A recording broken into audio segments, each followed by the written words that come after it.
Hey kids, it's time to get some SML podcast all up in that.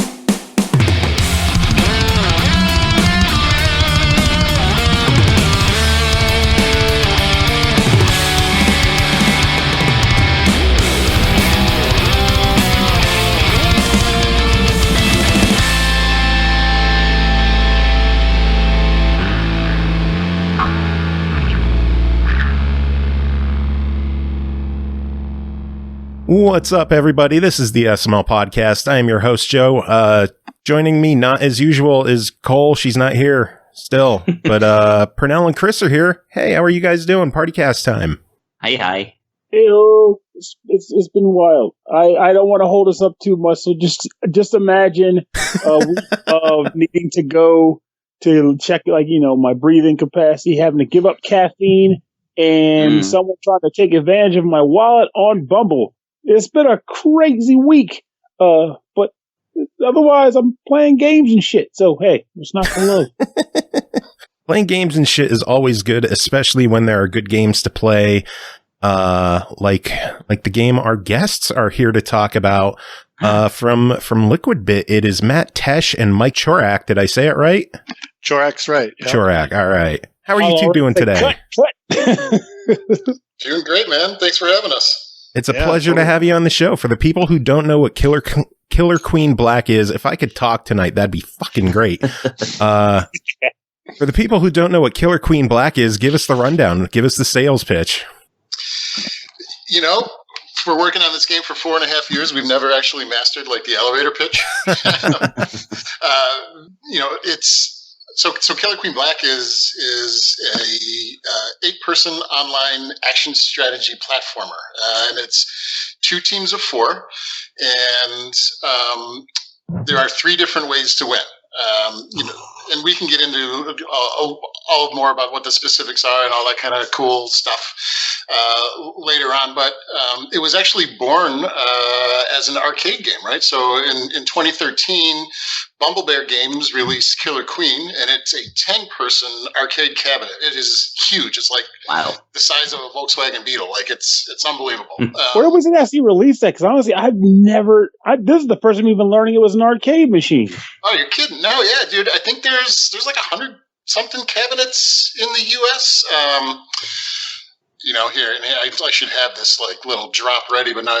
If you go to bumblebeargames.com, you'll be able to find Killer Queen Arcade, and they have all the locations of where those machines are. And then hopefully one day, when the world returns back to normal, we can all go back to those great places that have the arcade game and play it in person. But that's then, where Black came from. It came from an arcade game that Mike and Adam and Justice and our other partner at Liquidbit, we played the game, we loved it. We were actually making some multiplayer prototypes of other concepts, but we just kept coming back to, for our first game, which this is, Killer Queen really ticks all the boxes for multiplayer play, and so or multiplayer experience, I should say. And so we got on the phone with Bumble Bear and talked to them and said, what do you think about bringing this to the home market?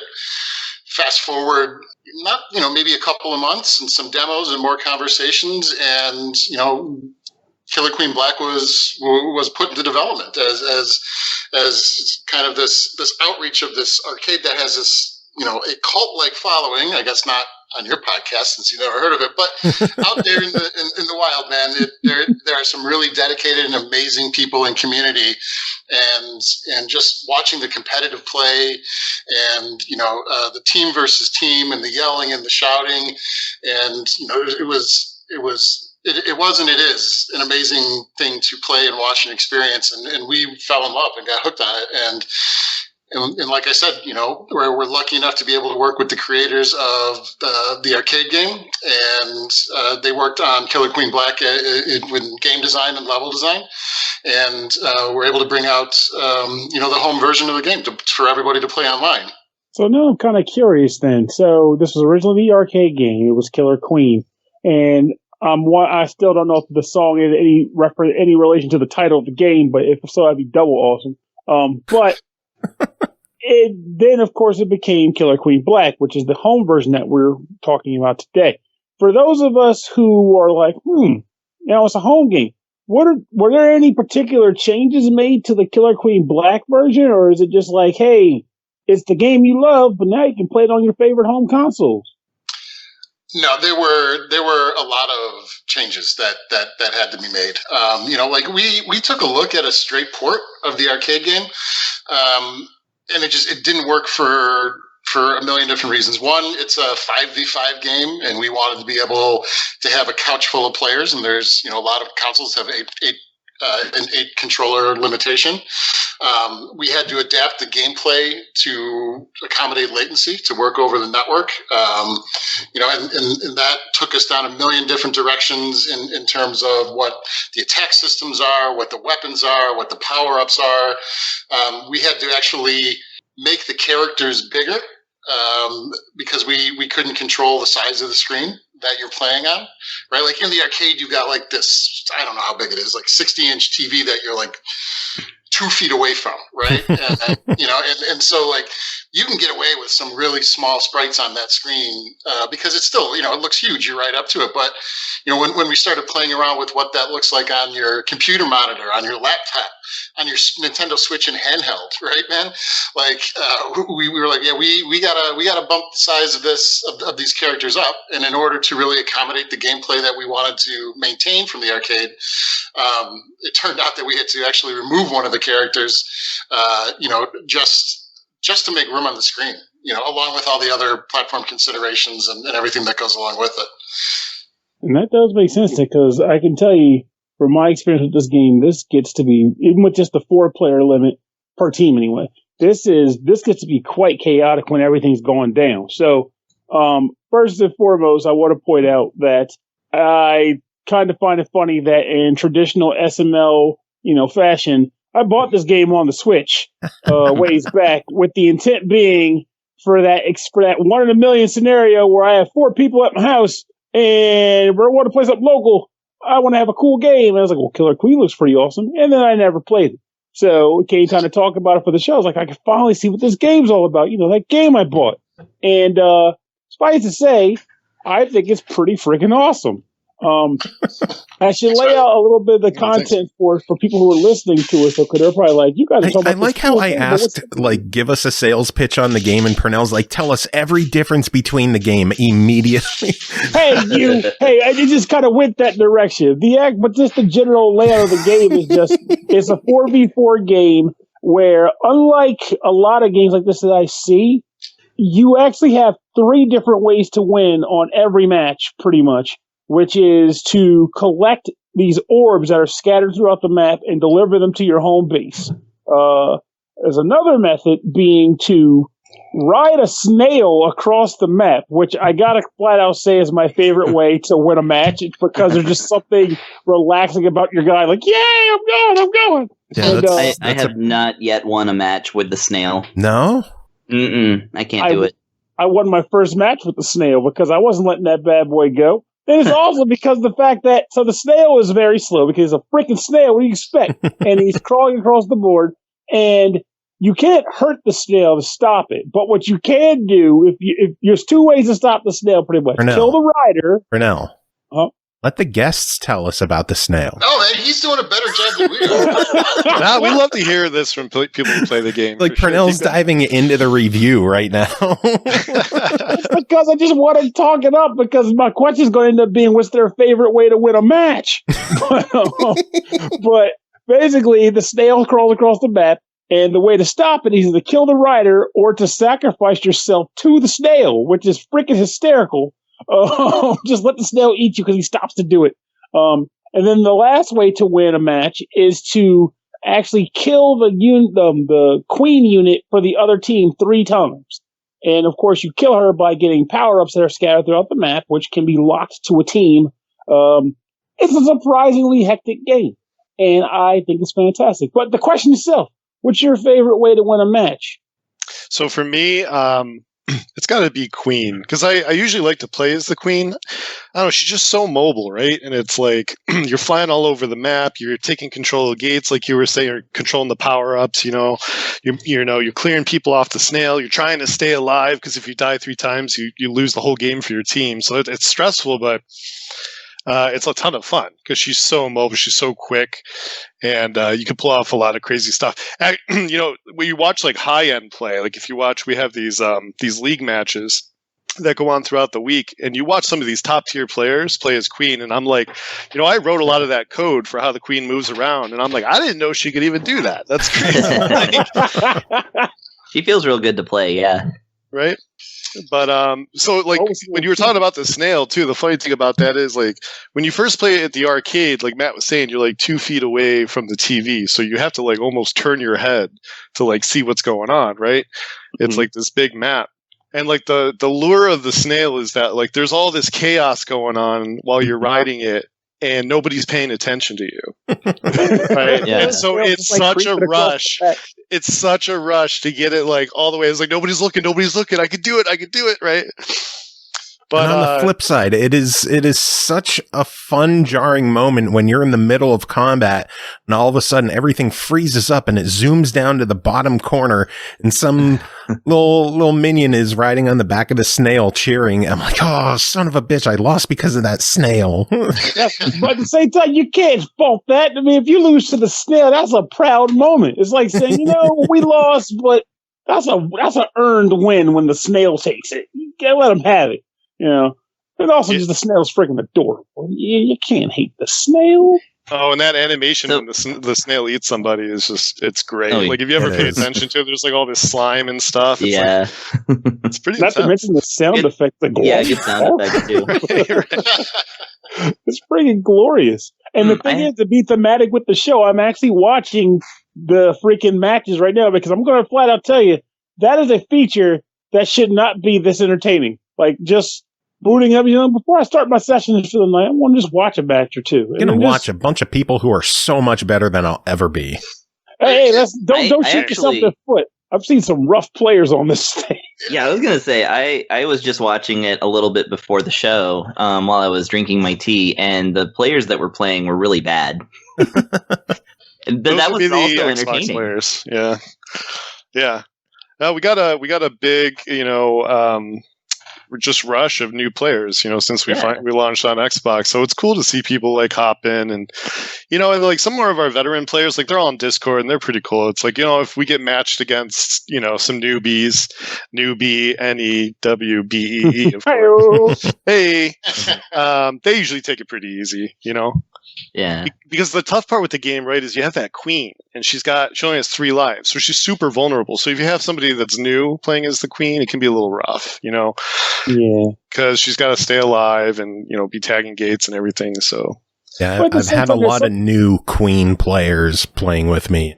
Those matches didn't go well.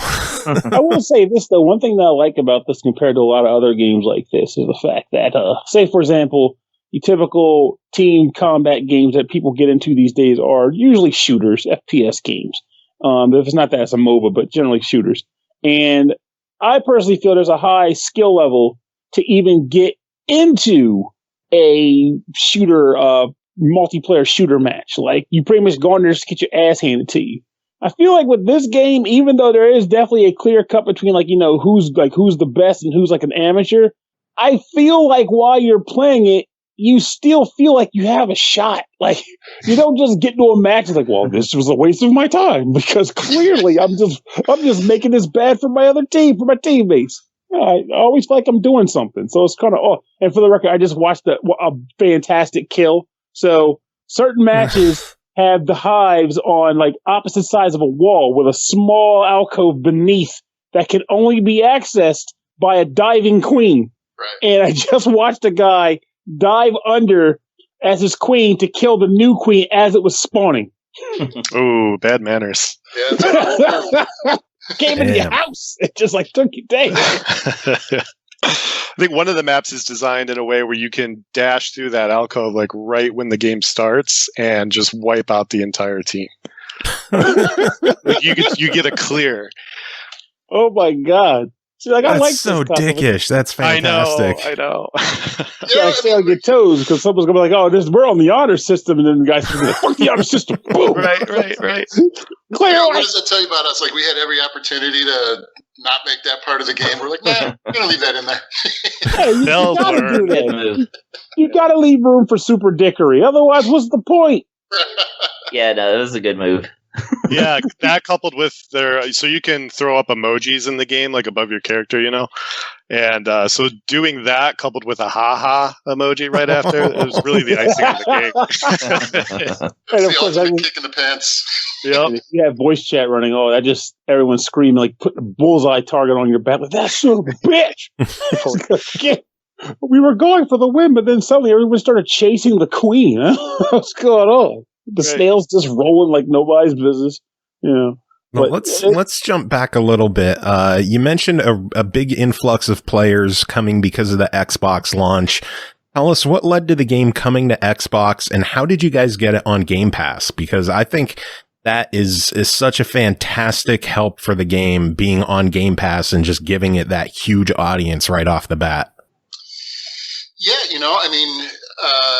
credit to Xbox, and the ID program at Xbox, right? Like when we announced the game at what was that, E3 2018, something like that. It wasn't long after that they got in touch, and we're talking to us about at least bringing the game onto the platform, helping us out with development kits, getting us into their development portal, all that good stuff. And then, honestly, quite frankly, it was a phone call from Xbox asking if we were interested in Game Pass. Obviously, Microsoft is just investing tons. I mean, that's Xbox's strategy, right? Is Game Pass, and the Netflix of games is kind of being called on the internet, right? Like, and they're pushing a ton of titles in that direction. And we were lucky enough and blessed enough to be offered that chance. And yeah, right. It makes perfect sense for a game like this, right? You either go free to play and have, in-app monetization strategies, which we didn't go. We didn't go that direction, right? We were more concerned about building a game than building, a catalog. And quite frankly, with the size of our team and everything that went into building our first game to being an online 8-player simultaneous one-screen multiplayer game, we had our hands full. And so we went the other route. And so being on services like Game Pass, it's the best of both worlds. It's absolutely fantastic for the game. And they were proactive and reached out, and that's how it all came about. Man, it was very similar with the Switch too, right? It was, yep. When Nintendo had reached out to us, that was actually a meeting that we had set up previously. We showed it to them in a hotel room, believe it or not. Like, it wasn't even at it wasn't even at a convention. They were there for the convention, but we got the hotel room visit, and it was actually Josh and Nick. They were out there, and we played a remote game. So Mike, Adam, and I from Chicago, Josh and Nick, and the folks at the on the indie side of games over at Nintendo, and literally played it on a laptop over a cellular connection. And they were like, "Great, dude. We want this, and we want to show it at the next E3." Wow. It helps because of the arcade game, right? Because of the establishment and the community, and there's a pretty decent presence of the arcade game on the West Coast and in Seattle, right? In Portland, those are really big areas. I actually just found out there's one right across the corner from me. There you go, man. But walk to it. I'm in Austin, Texas, and I'm right down the street from an arcade place that has it. You gotta take a picture of it. You gotta put a mask. Well, once I can go there. Is that closed up still too? When you can mask up. I want to see it. I mean, there was some news today that apparently they're going to try and open up Texas 100% next week, which is a very bad idea. Oh, but, yeah. So, theoretically, I could go. Yeah, only if it's the closing hours. Like, shoot, I'm going for a meal pickup to go, and here's a snapshot. Now run. Yeah. But no, they're opening up 100%. Obviously, it's fine to just go down, risk your life to You get a picture for Pernell. Yes. Well, hey. I love Chris. He's a good friend. I'm not telling him to do it, but I'm also not telling him not to do it. I mean, stop. Don't do it, Chris. But also, it'd be awesome if you did, but don't do it. I will someday. That's what I like. That's what's all about. There you go. I'm sorry, I didn't mean to interrupt. What were we talking about? Oh, Nintendo. Yeah, same deal. And like I said, like having the arcade game out there in the community, it's big on the West Coast. They knew about it, and so they were super excited to see the home version come through. That is really cool. The arcade version, obviously, there's people like me who live in low populated areas that don't have arcades around them. I don't even know where the closest Dave & Buster's is to me. I couldn't find, probably Philly, which is 3 hours. But for people like me who have never been aware of the arcade game, how do you get them to pay attention to Killer Queen Black and raise awareness that, hey, this is a game worth checking out? Well, yeah, I mean, that's a hard thing to do. But luckily we have a great community. And they're our biggest evangelists. They're, whether it be them running events like even like newbie tournaments, like if you're in our Discord, if you go to kqbdiscord.com, like they'll run events specifically for new players. They're very welcoming. They're evangelists for the game, and that's probably our biggest way to get the word out about Killer Queen Black. That, and obviously, being on Game Pass sure helps. The work Nintendo did with us, so we're not going to be taking ads out during the Super Bowl or anything like that. And so a lot of it has to be word of mouth. And like I said, I think that we're lucky enough to have opportunities like this to speak about the game, as well as have a wonderful, wonderful community that really helps bring in new players and welcome them. I think a big boon to the game is the inclusion of crossplay, because it lets those established audiences have a new influx of people to play with, and the people who are new to the series, they have people that they can learn against, and it's not just a bunch of idiots who don't know what they're doing playing against each other. Yeah, I mean, 100%. And we can't start over, or, we can't build a new community every platform. And in this day and age, there's no reason things can't be crossplay. Everybody's pretty much opened up.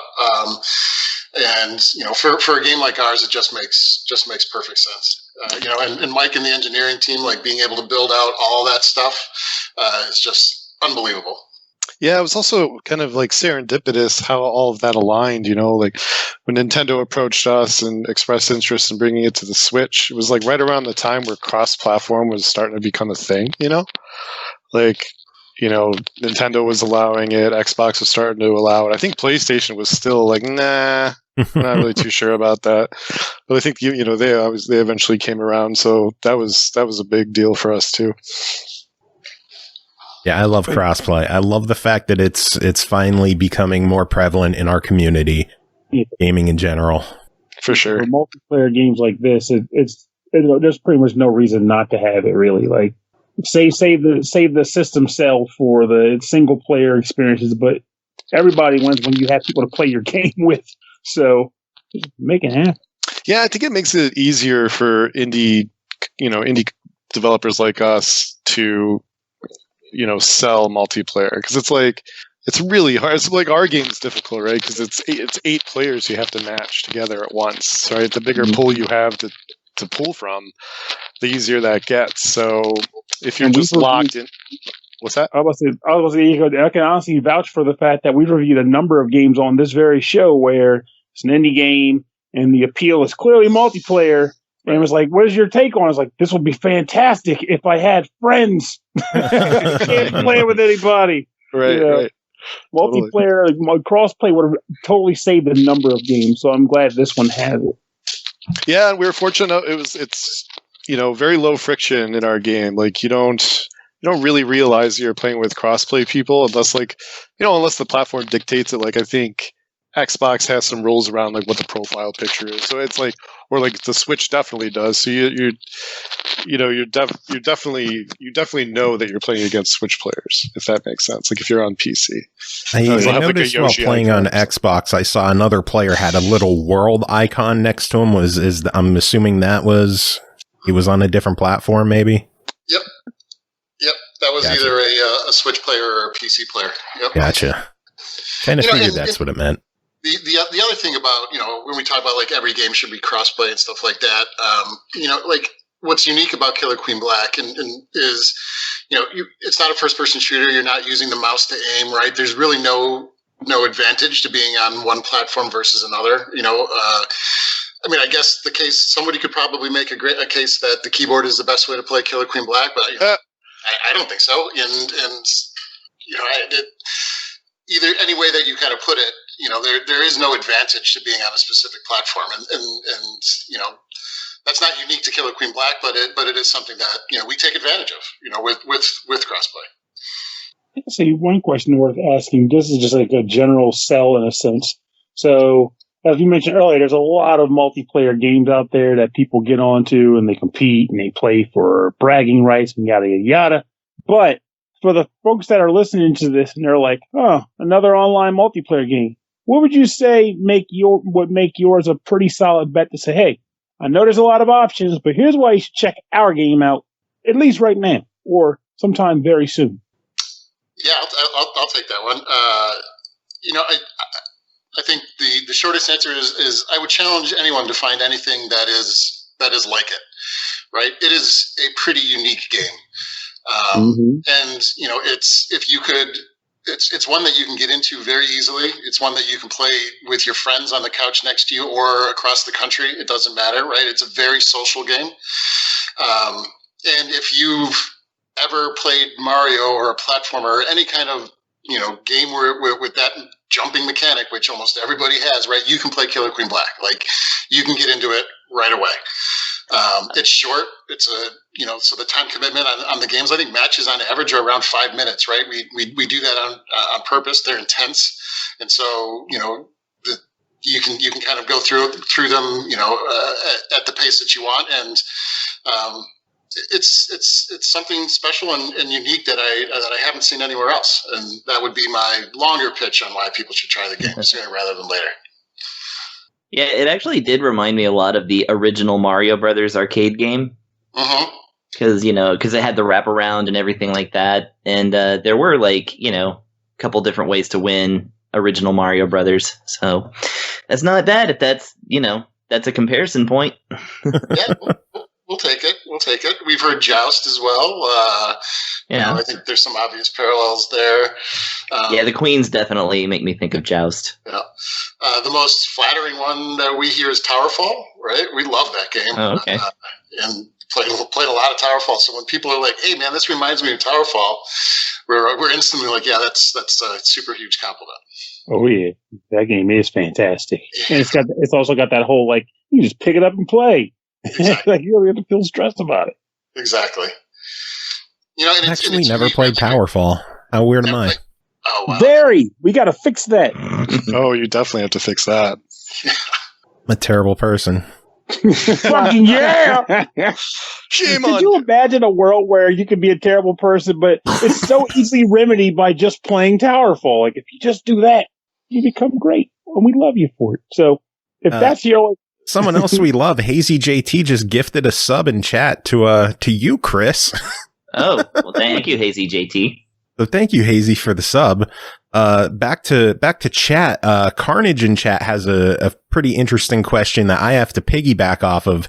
He said that he saw a lot of names with asterisks online. What is the story behind them? And I personally, my entire name is asterisked out. Yeah. Mike, you want to take that one, or?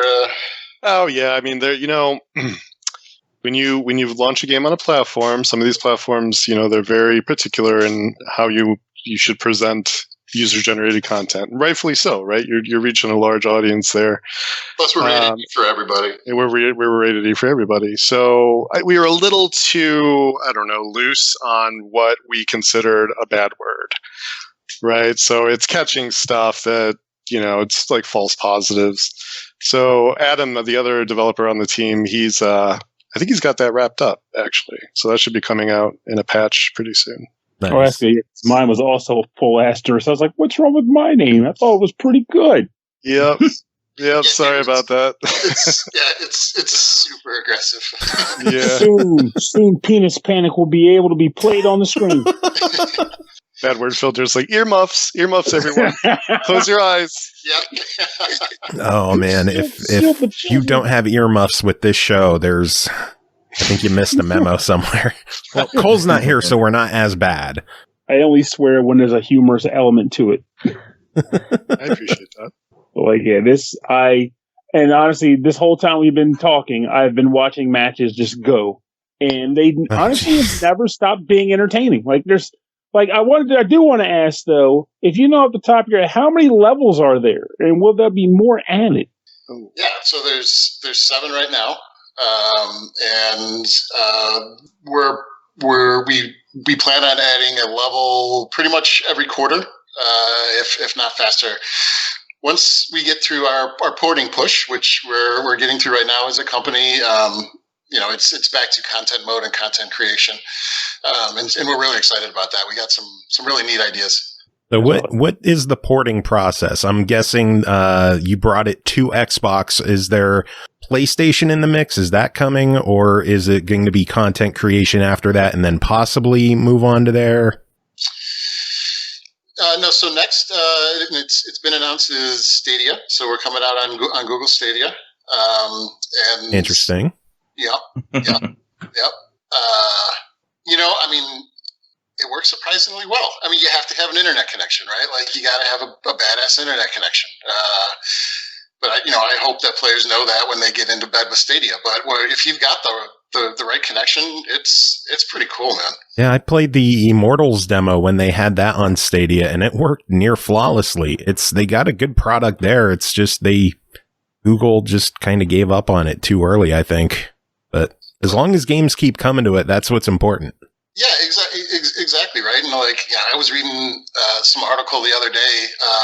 And of course, I can't reference it or remember who wrote it, so apologies. But basically, it was saying it's like, I don't think Google knew what it was doing when it was getting into the games business, right? Like, it is hard to make video games, right? And it is a very different type of skill set than putting together these amazing, efficient services like they do at scale, right? And providing all the infrastructure and search at scale.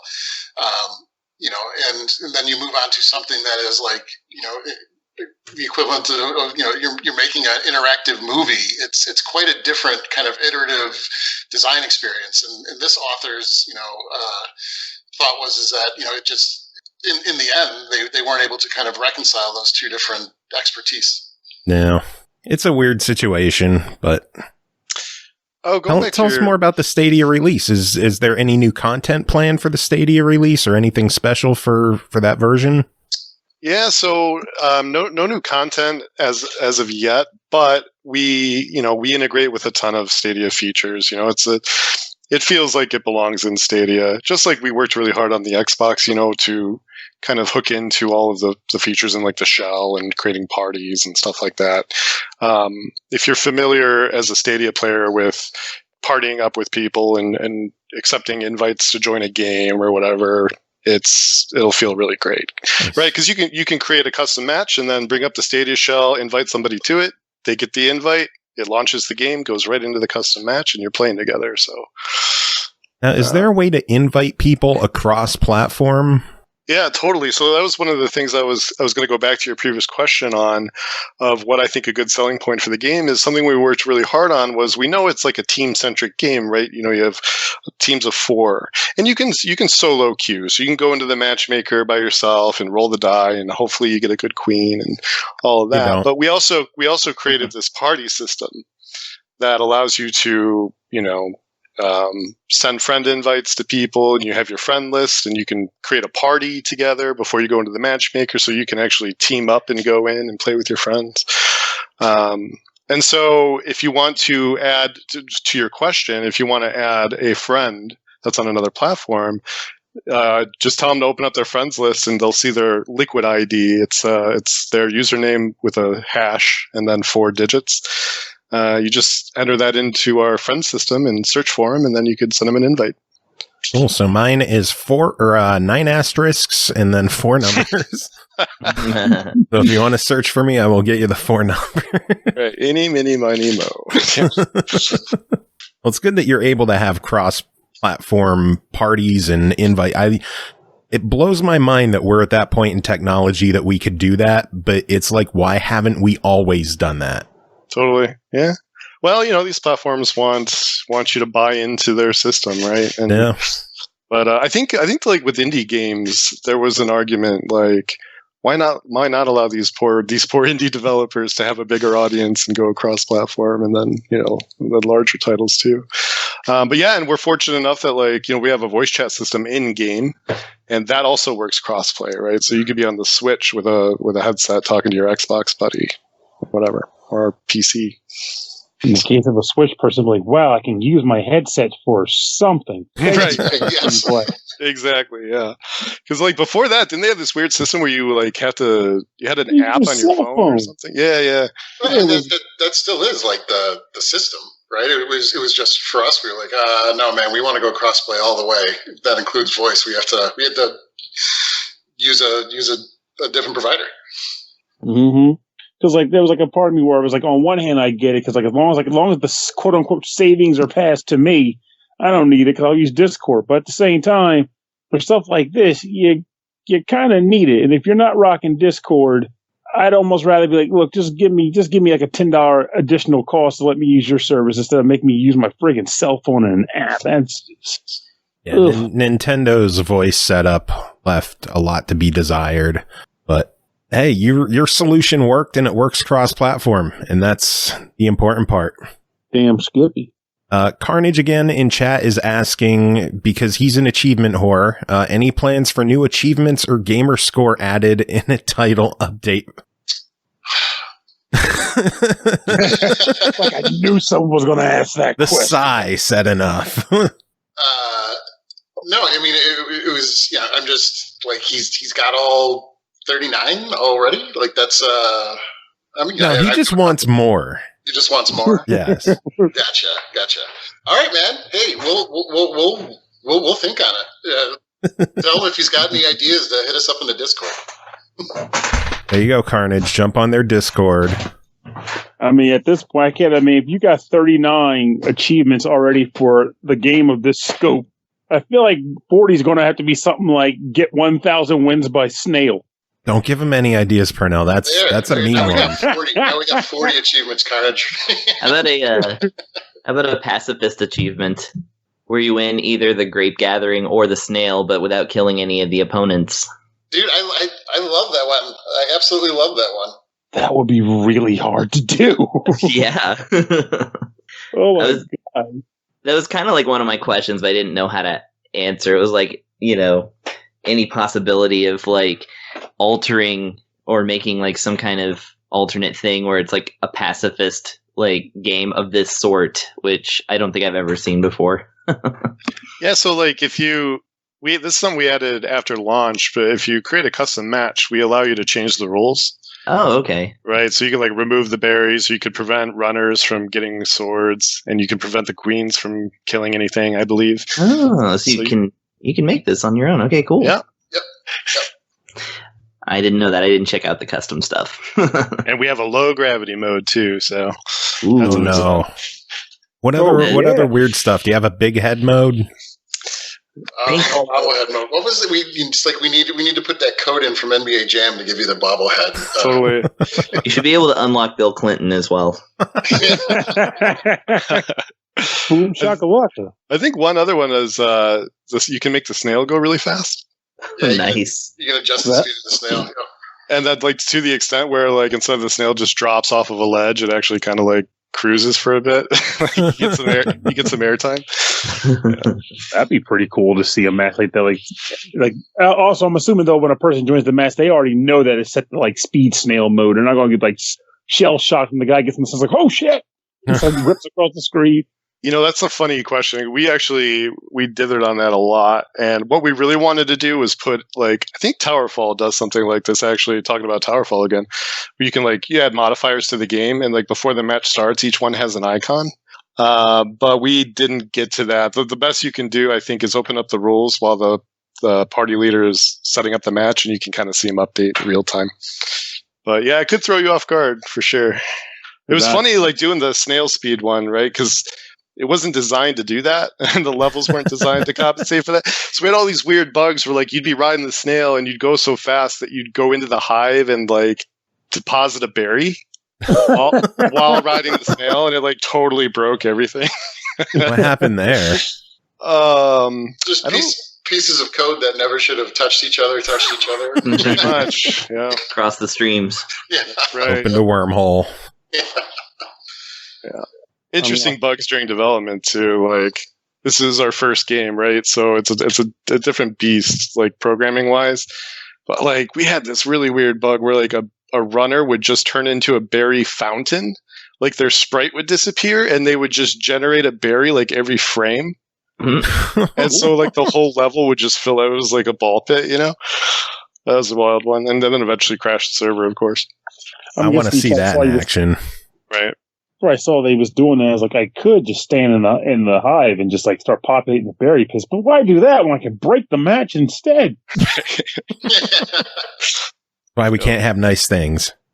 That's right. People have to break shit. Here's one question I thought about too. So, have there been any thoughts for any sort of additional power up attack abilities to be added to the game, or do you feel as though it's kind of got that fine tuning where to add one more ability might just break it? Oh, yeah, we couldn't just drop one in there tomorrow, right? It would break it. It would totally break it. But we, we've had all sorts of concepts, some, downright just wacky, with, a ball on a rope, an actual rope simulated in game, to a lance that you stab upwards with, and it could stab through platforms. That one's I wouldn't say that one's dead. I'm not promising anything, but that has never really truly died in terms of design ideas that we've prototyped and not heated. But there's all sorts of things that we played with and continue to play with. So it'll be interesting to see as the game evolves. But our focus in the immediate future is just get more maps in there, and then take a look at what kind of map rotation that we could do on a seasonal basis. We had one early on where your runner would turn into a ticking time bomb. Ooh. Oh yeah.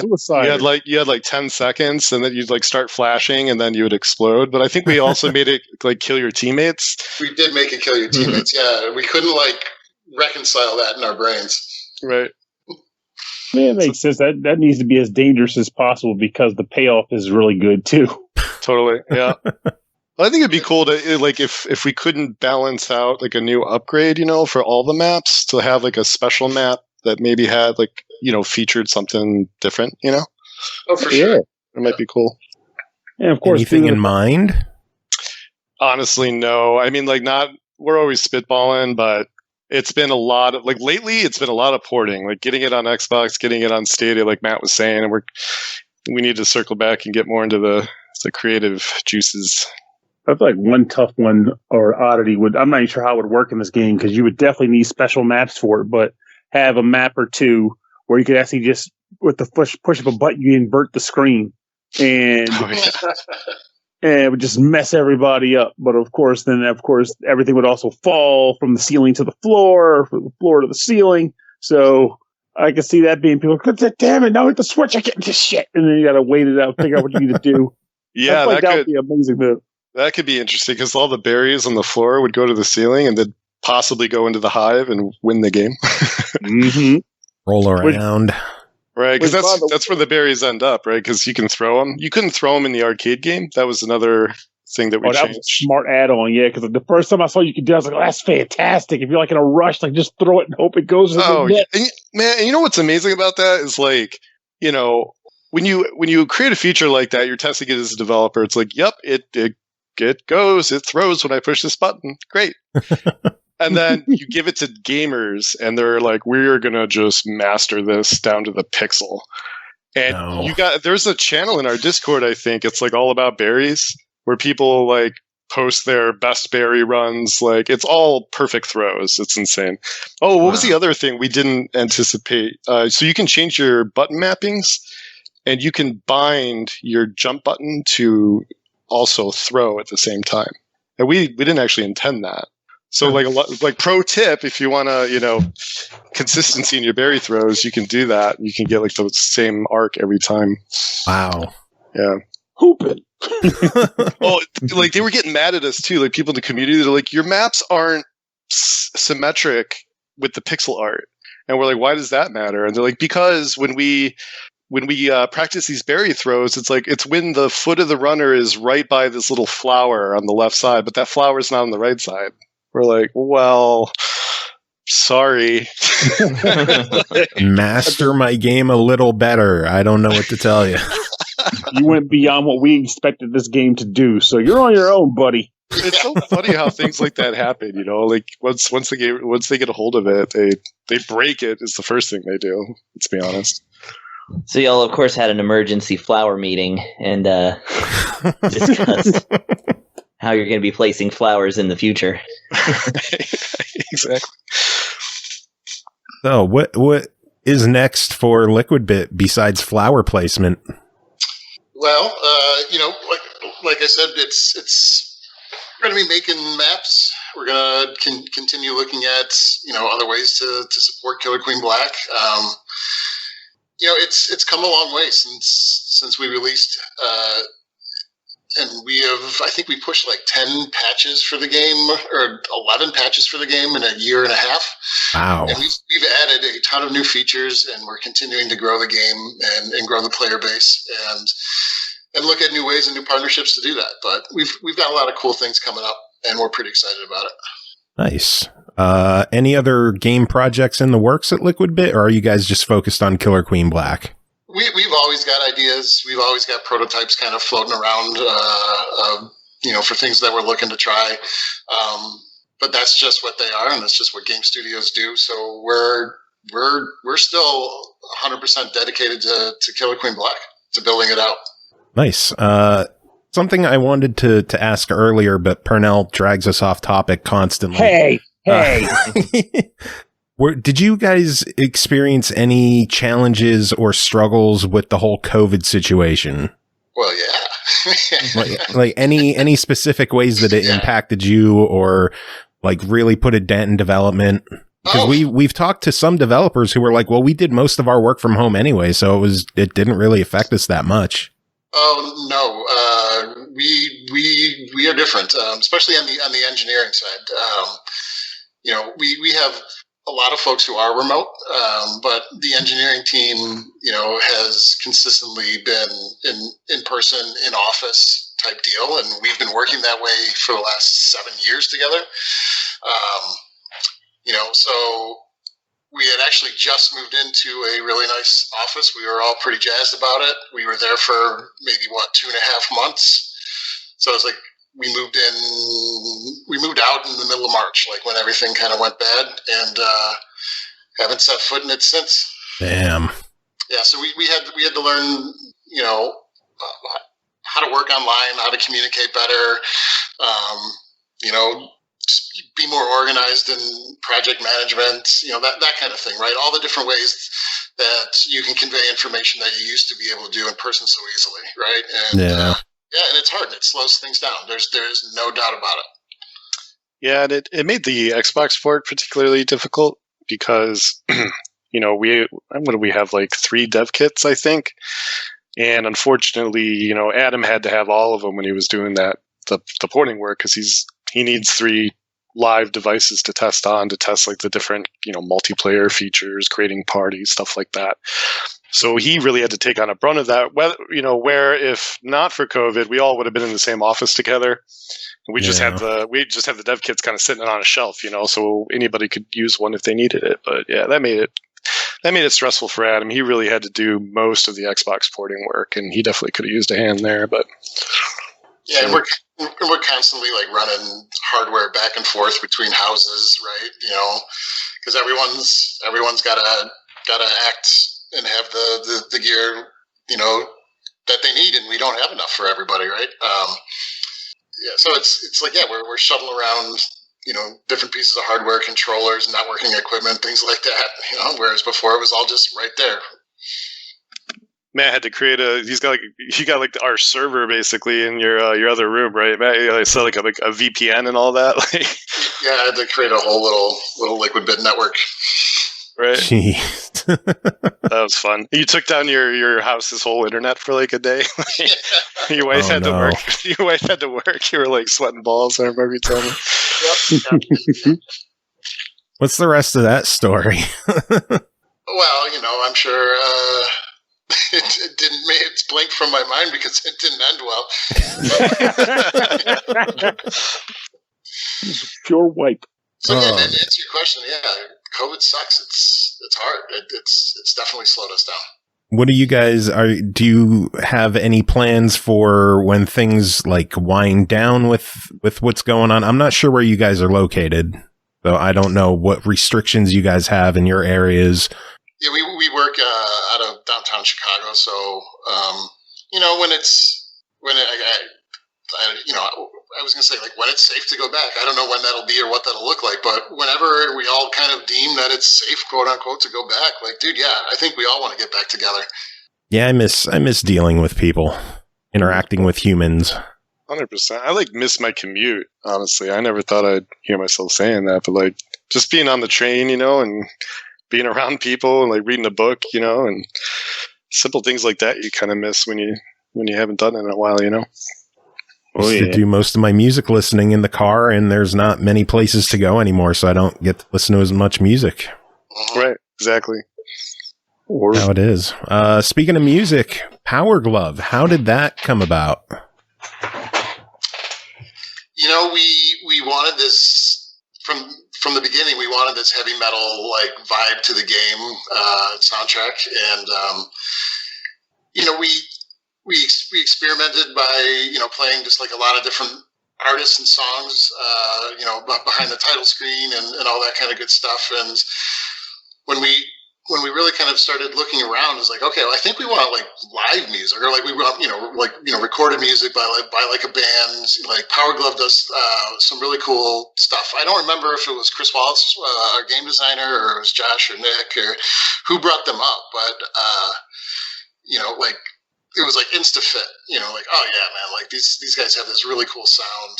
I really like who they are personally, and it was like, all right, let's just reach out. And so, it was an email later, and, we were in touch and working with them.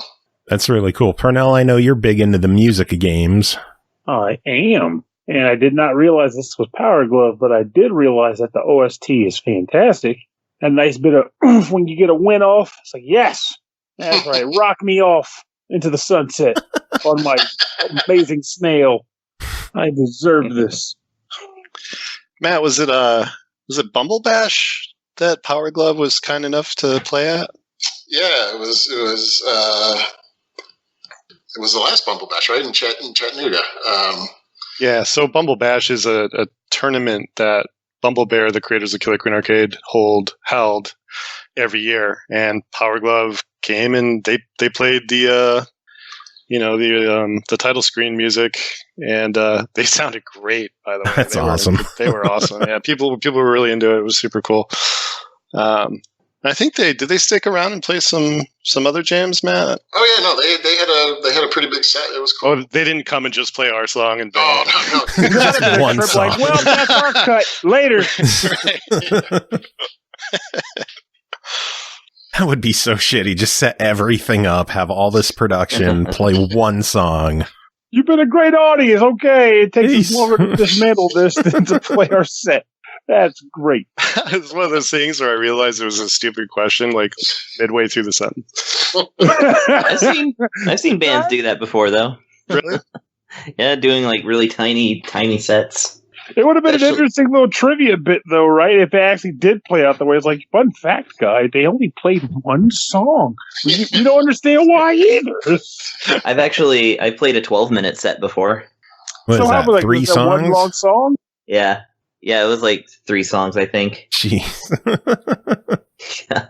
Now, here's the thing, though. Were you the only person playing that, or was there someone that came after or before you too? No, we were in a lineup. The sound people got there late or something like that, but so we were set up for a long time, and then they sound checked us, and then they like went away for a while, and then they came back and told us we could start, and then we started, and then like 2 songs in, they were like, "Okay, last song." Oh no! Oh jeez. Yeah. Bastards. Some things I don't miss about live shows. Speaking of live shows, before the whole in the before times, I guess. Did you take the game to any conventions and have it on display at stuff? Yeah, we were for I think what was it 2019, Mike? We were all over the place. I think we were at both PAXs. We were at E3 in 2018. Did you guys ever do MagFest? We never did MagFest. Oh, you got to do MagFest. You know, when they have one again. Yeah, if it ever exists again. I can definitely say that game room would light up for that game, or for Killer Queen Black, I think. Especially if it was one of those games they actually had kind of playing towards the entrance or something. Where people like all this crazy crap going on. People were screaming. Because people would be screaming, getting their asses handed to them by a snail rifle. You know, those were always the funnest matches whenever we did show off the game, you know, where it's like they got it. Like they play like a match and like, wait, it's not really setting in. It usually took like a match, 2 matches, and they're like, oh, I get it. And then it could get super competitive. Then but you like get the crowds forming. Oh, totally. Yeah. The people are, exactly, from behind the couch. But like, I'll tell you, showing it at those shows though, it was stressful, man. Cause like, Matt gave the elevator pitch, right? And he's like, I'll tell you, we've been pitching this game for 4 years. We still don't have it down.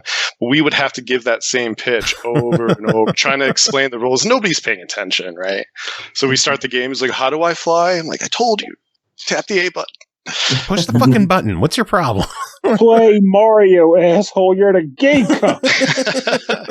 It was work, though, man. It was work showing the game off, but it was so worth it seeing people's reaction. It was like the first time anybody outside of our friends ever played it, too. So it's like seeing that reaction from people. It's like, oh, this is why we're doing this. It's super.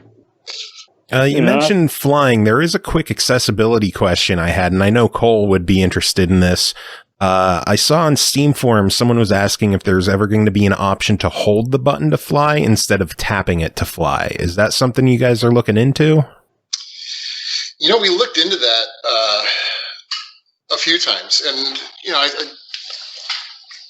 there was a couple of ways that we looked at being able to do it. I think we need to revisit it again. You know, we had things where it was like, you know, we would use the analog trigger, right, and you know, we could, depending on how far you pulled it, you know, you could flap at a certain rate, or you could climb, you know, things like that. You know, and it never really worked very well. But it seems like, you know, there is fatigue associated with playing Killer Queen Black, right? Because it is a tap heavy game. There's no doubt about that. That, you know, I'd even like to see it myself. So yeah, I think we're going to probably release something pretty simple and then iterate on it with a lot of user feedback, because it's a surprisingly tough one to get right. Amazingly so, right? It sounds so simple, but it's not if you really want to use it as a competitive control mechanism. Yeah, I don't know how games work, so just the fact that you guys make shit move on screen is magical to me.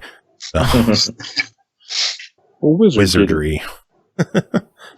Oh man, well I know we've been chatting for quite a while. Is there anything about the game that you guys wanted to talk about that we didn't bring up? No, man. I mean, we appreciate the opportunity here. This has been a ton of fun, you know, and you know, covered a lot of the game. You know, I hope people check it out. It's, you know, it's on Game Pass right now, also on Steam and Nintendo Switch. It's oddly addicting once you get into it. and there's some real things that are, I believe, are accessible and fun for everybody. So, yeah, appreciate the time. Well, where can people keep up to date with you and what you're doing and all of that fun stuff? Give us all the information where we could keep track of you. Oh, okay.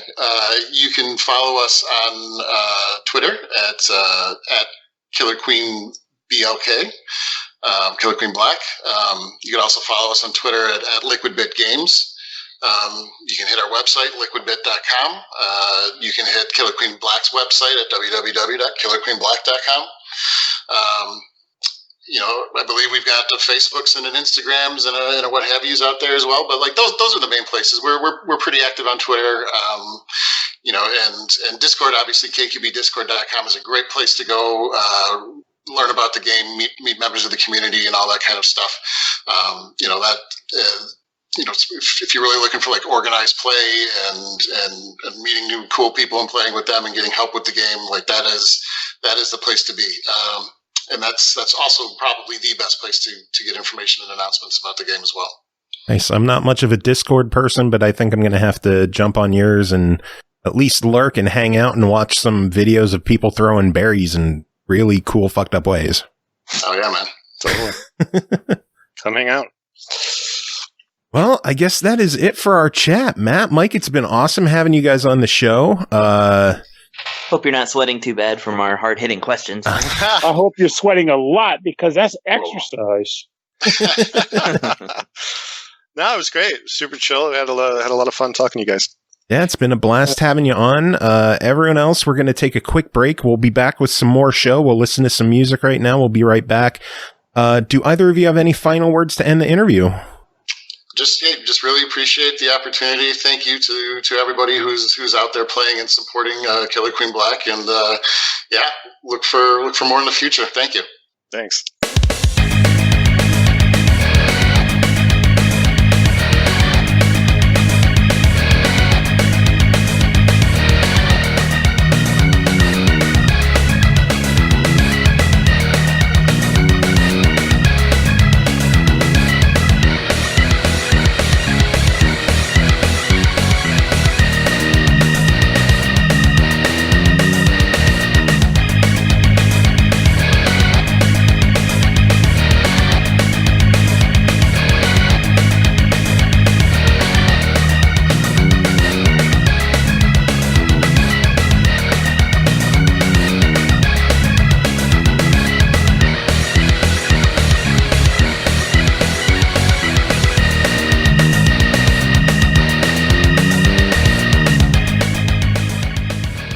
All right, welcome back, everyone. Thanks for hanging around. Thanks for sticking with us. Another big thanks to Mike and Matt at LiquidBit for coming on and chilling with us. Chris Pernell, you're still here. We got some reviews. Here. Don't sound so disappointed. Jeez, we wanted to be. I am disappointed because Cole's still not here. We still don't have her here. Good news. She'll be back next episode. Excellent. Yeah, we definitely missed her. We missed her accent, and I still haven't played Ori, but I might start it just to celebrate her return. I could. You don't know me. I kind of know you. That is true. But you don't know my Oriisms. No, I don't. But I know that you have a game to talk about. You ready? That is true. Yeah, I'm ready. Yeah. All right. Well, first game to talk about tonight is called Zombie Army 4 Dead War, developed and published by Rebellion, released February 18th on Steam for $49.99. Hitler's hordes are back for more in this spine-chilling shooter from the makers of Sniper Elite 4. Abominable occult enemies, epic weapons, and a harrowing new campaign for 1 to 4 players await in 1940s Europe as you fight to save humankind from undead Armageddon. Pernell, tell us about Zombie Army 4 Dead War.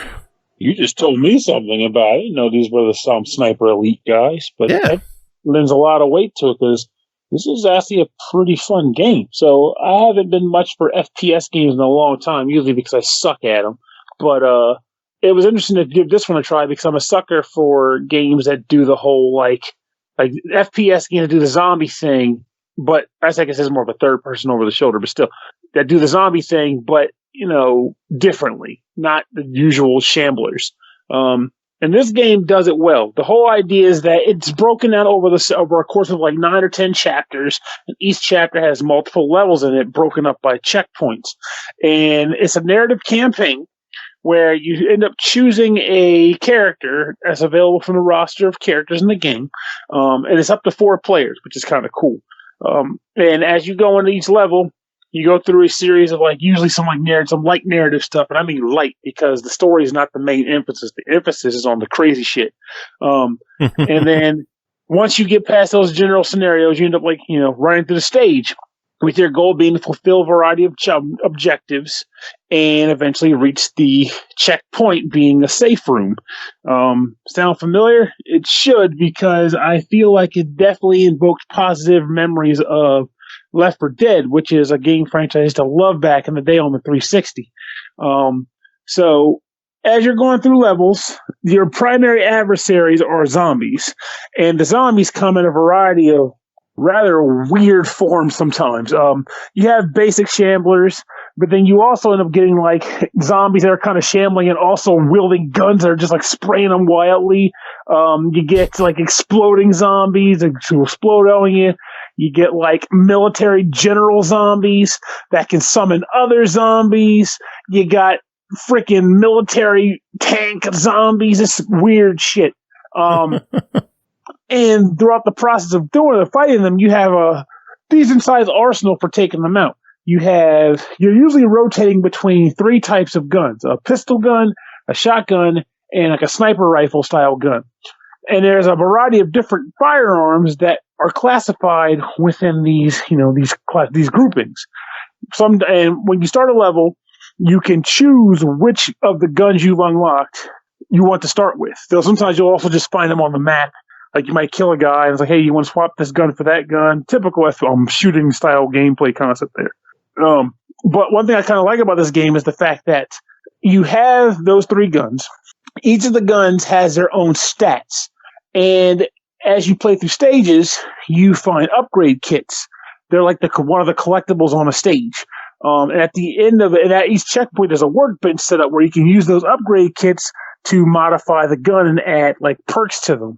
And for example, one of my favorite ones was one of the shotguns I had, because all the perk setups are unique for each gun. So if you upgrade one type of shotgun and find another type of shotgun, that's got its own layout, and you won't have the upgrade from the old shotgun on this new one. So something to keep in mind. But I liked one of the upgrades where the shotgun fired electrified bullets. So not only was I getting that extra oomph in my shots, but it kind of get a nice little gyration of shocking on the enemies too. It was great. So you'll be basically doing a lot of shifting around with the different guns there. And there's also sub weapons too, mines and grenades that you can kind of lob and throw. Now, something about it I thought was pretty cool. I wasn't 100% sure on what was triggering them to start showing up, but what would happen is I'd be using my pistol, for example, and after a certain number of kills, either by just general kills or by a combo meter, which is also in the game, as you kill guys in succession, you build a combo meter up. I unlock certain abilities. So, for example, with your melee or with your normal attacks, just any gun, if you get a combo meter of up to 10 without missing a shot and letting it drop off, you unlock a one-time use super melee strike, which basically lets you just maul a dude instead of having to do the tap thing. If you use your pistol, or at least particularly if you use the pistol enough, you unlock a perk where when you charge it up, you can kind of do a mass lock on and just spray everybody with a bullet. So it's super headshots or whatever. And every type of gun has something like that, which I thought was pretty friggin' awesome. So it's that incentive to be hey, here's that one more perk you can do by if you play it in a certain way, you get a cool perk that makes this gun a little bit special compared to using the other gun. One thing I thought was pretty cool also in regards to a lot of the combat is that these are all zombies, and typically when you play these games, a lot of times your general goal is okay, I need to clear this room and then move on. But while you're fighting, sometimes they'll just get resurrected, and then you got to kill them again. So it adds a little bit of extra chaos to the combat, where you're okay, got this little thing going on. I got this clear, and then you're in your sniper scope, and it's zoomed in, and I know you hear something go, and it's clear that there's a guy resurrecting right behind you. It's like, well, shit, can't stay here anymore. Got to keep moving. But I like that mechanic that kept things on your toes. There is a lot of game in here too. In the sense that, again, like I said, there's like 9 chapters, and each chapter has multiple stages within it, and they are actually fairly lengthy levels. And each individual level within a chapter has like a bonus goal attached to it, aside from the general collecting of items, all of which generate experience points. And as you get enough experience points, your character will level up and rank up, which then unlocks various character perks and various weapon perks and gun skins if you're into that kind of thing and all that kind of stuff. Just getting this out of the way, by the way, there is a DLC in this game. There's a lot of DLC available. They have season fucking passes. If you're not the type of person that likes that kind of stuff, good news is there's enough game here that you don't really have to care. Like there's a decent amount of game that you would never have to touch it if you don't feel like it. However, if you've gone through the entire campaign and the horde mode and you still feel like you need to kill new zombies in new places with new guns, well, you can buy that shit. And it's available to you. There's enough game here that you can stay busy for a long ass time if you so far deem yourself fit to do so. And games like this are usually built on replayability as well.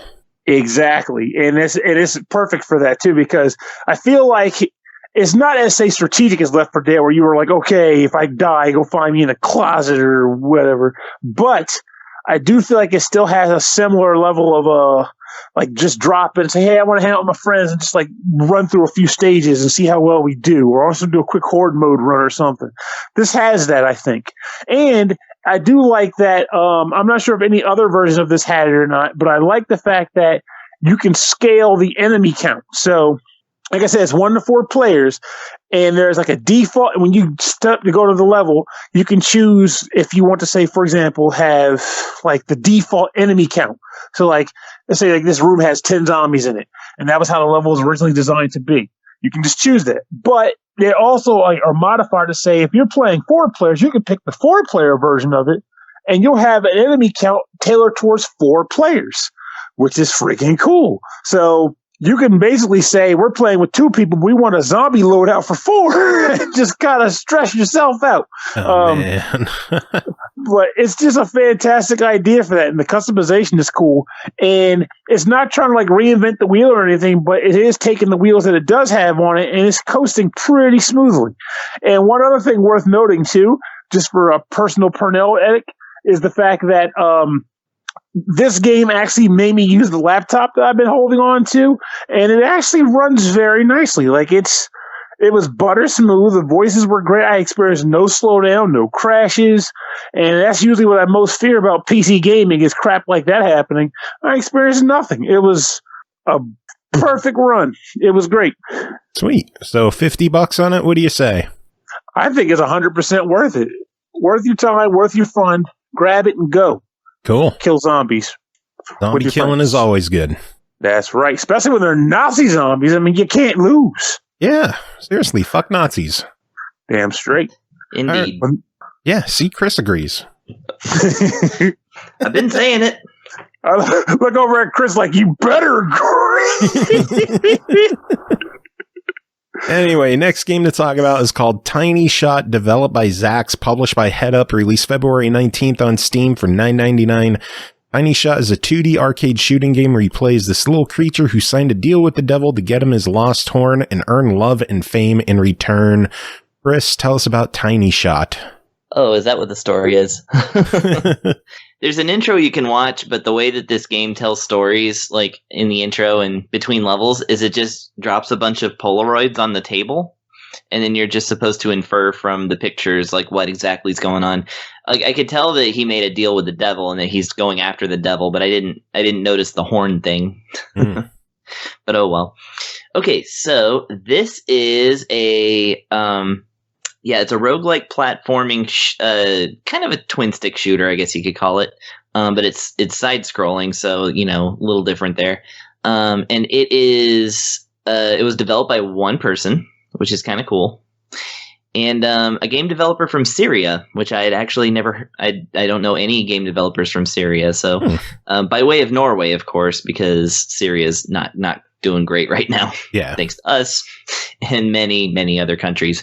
Anyways, Pernell, we got to Syria after all. See, that's why we're glad to have you back, Chris, because we can get to Syria when you're here. Is that a cereal pun? A little, maybe. It's a war-torn country. Okay, whatever. I know. We laugh because otherwise we cry. Damn straight. So this game is, according to the developer and, every other, thing, just by looking at it, it is highly stylized and kind of based on the works of the developer of Binding of Isaac and Super Meat Boy. So the graphics of it have that cartoony kind of like, bloody and disgusting, like, style. And of course the star of the show is, his name is literally Tiny, and he's just like this little guy, about half the size of a kitchen knife, because the weapon you start with is a kitchen knife and it's twice your size. So but so the game just kind of drops you in. You have 5 levels to get through, and enemies come in waves at you through, just in all kinds of directions, which are indicated on the screen, which is nice, so they don't really like come out to surprise you, which is a good thing, because initially you're going to get hit with one you're going to get killed with one hit pretty much all the time. But you do have like 5 lives to start with. And of course, as you progress through the game, more things become accessible to you. And, you can, of course, improve your loadout as well as purchase better weapons throughout the game. So the way that you purchase stuff is that every time you complete a wave of enemies, you will get the option to visit the store. And when you visit the store, depending on how much of the stuff you have unlocked, you can run up and purchase it in exchange for souls, which, of course, you gain souls by defeating enemies. And although the one thing is that you do lose all the souls once you start a new game, that is to say if you get a game over. So it's kind of tough to unlock stuff, in that sense, because, you lose all your currency. And it's hard to gain the amount of currency that you need early on. So really, the game makes you struggle for the first part of it, for sure. And at the end of every stage, there's a nice big screen-filling boss that is actually really challenging. Even the first boss is just like, something you would see in a, much more like, less of a roguelike and more of a standard platformer kind of thing. Like, they have these big elaborate moves and hitboxes to match. So, progress is tough to make in this game. But the whole thing runs really smoothly. It has, the platforming element. When you jump around, it you get a pretty good amount of height, and of course you can get items that increase the height, and you get a double jump, and it runs really smoothly. So you can actually get pretty acrobatic in it. Of course it's a twin stick shooter kind of thing. So like when you aim your gun, like it's actually pretty easy to aim, which is good because every single gun, including your initial pea shooter pistol, has limited ammo, and I mean limited. Typically, like all of the first waves of guns I got, including the machine gun, had only 20 bullets. Jeez. So, yeah, and that's the thing also about this game is that ammo does not just drop anywhere. Like this seems like the kind of game where it's like they should drop ammo constantly, and then the challenge is getting there because you got crowds of enemies to burn through. But no, not only are there a lot of enemies, but there's scarce resources. But again, your other weapon is a free to use knife that's twice your size, and you can upgrade it too. One that I got was like a pair of samurai swords, and they weren't too much on the ground. Like if you just swung them, they were kind of slow, but they allowed you to do a spin attack, and that spin attack was dynamite. Like that was the key to victory from that for that first boss. And it's also a weapon that you can use in the tutorial. So I think it's a weapon that occurs pretty regularly. Now, one little thing I guess the only real complaint I have, like, all of this is in the nature of roguelikes, so I'm not going to complain about the difficulty at all. It's difficult, and that's how it should be. However, you switch between your two weapons with the shoulder buttons, and let's say you switch to your knife, and then you get the shop that pops up, and you go in, and you're like, all right, great, time to purchase the big old shotgun. And so you purchase the big old shotgun. Well, if you had the knife equipped when you picked up the shotgun, you just lost the knife. And now you have two guns that are limited in ammo. So you can lose your infinite use weapon, and then you'll have no choice but to actually just run your head into enemies if no ammo drops, and then, just die and come back with, your stock 20 bullets, and then just hope that you can. Yeah, so you got to be real careful about how you play this game. Having said, though, it's a pretty good time. It's nice and rowdy, and if you're a fan of the aesthetic of Super Meat Boy and Binding of Isaac, not only does the game, have that same kind of art style, but it also, directly refers to them. Like, you can actually unlock, some costumes that are very reminiscent. Nice. Well, overall, $10 on this one. What do you say? I say, yeah, if this idea appeals to you, this is definitely a worthy game. It's very surprising that it was only made by one person. So, but just reading about him, what was it, Zax was his name? Okay, yeah. Reading his story, he seems like he's very passionate about this thing. So, he definitely put a lot of care into it. And the composer, whose name also escapes me, is the other person that worked on it. But there was a separate composer. But yeah, apart from that, it's just the one guy. And I think he made something good here. So go pick it up. Cool. All right. Next game to talk about is called Rogue Heroes Runes of Tasos, developed by Heliocentric Studios, published by Team 17, released February 23rd on Switch and PC for $19.99. Team up with friends to combat procedural dungeons, explore an expansive overworld full of secrets, and take down the Titans to save the once peaceful land of Tasos. Pernell, tell us about Rogue Heroes Ruins of Tasos. This game is, well, cat's out of the bag. I'm not going to go on that for you. So, this game is essentially idea behind someone who played maybe Zelda 4 Swords was like, what if we took that game but left it as kind of like a normal Zelda style game instead in order to give you a cohesive world to explore, and then made it a roguelike, and then took templates from A Link to the Past for the dungeons, and you get this cool little game. The idea that again, this is one of the games where they don't really give you much of a plot. It's just meant to get you thrown into it. You wake up in a town that has a whopping one house in it. And when you come outside, there's a man who's hanging out with you who said, hey, help me build my home here so that I can do more to expand this town. Oh, and also, you got to go and raid 4 dungeons to defeat the 4 guardians to save the land or whatever. So the idea behind that then becomes you're exploring this overworld, with the initial intent being to get enough gems to give to this guy so he can build a house in town. Now, here's where it gets a little interesting, though. The overworld is static, so that part is not the roguelike at all. You run around, you fight enemies in the world with your sword attack, kind of like, again, a Zelda style. And you can cut bushes to get money, and sometimes hearts to regenerate health. However, whenever you end up getting to a dungeon, you are tasked with going in, and once you accept the ability to go into the dungeon, you get wiped of all of your gems, which is the currency that you can only get inside of dungeons proper. You're wiped from all your gems, and you're sent inside. The dungeons are randomly generated, as in there's preconceived room stylings, but they are randomly arranged in the actual dungeon. And you will proceed from room to room. And you're locked in. Yeah, you're locked in. That's a killer, by the way. Because I attempted that the first time. You can't leave. Get the hell back out. Once you're in, you're stuck.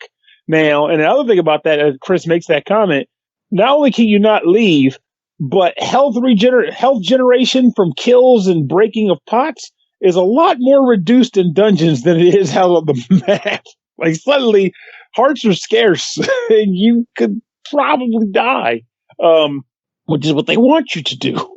So, and when something happens, you're locked in, you're going from room to room, killing monsters, and every room has a quote-unquote room clearing condition. It usually revolves around killing all the enemies finding any hidden treasure chests and locating all the doors in the room. And the game lets you know when you've cleared the room. And I think that's just primarily there just to let you know that there's nothing left for you to scavenge there. You found everything that room was meant to have. And the things you generally find in dungeons are gems, again, which I'll get into their reasoning in a second.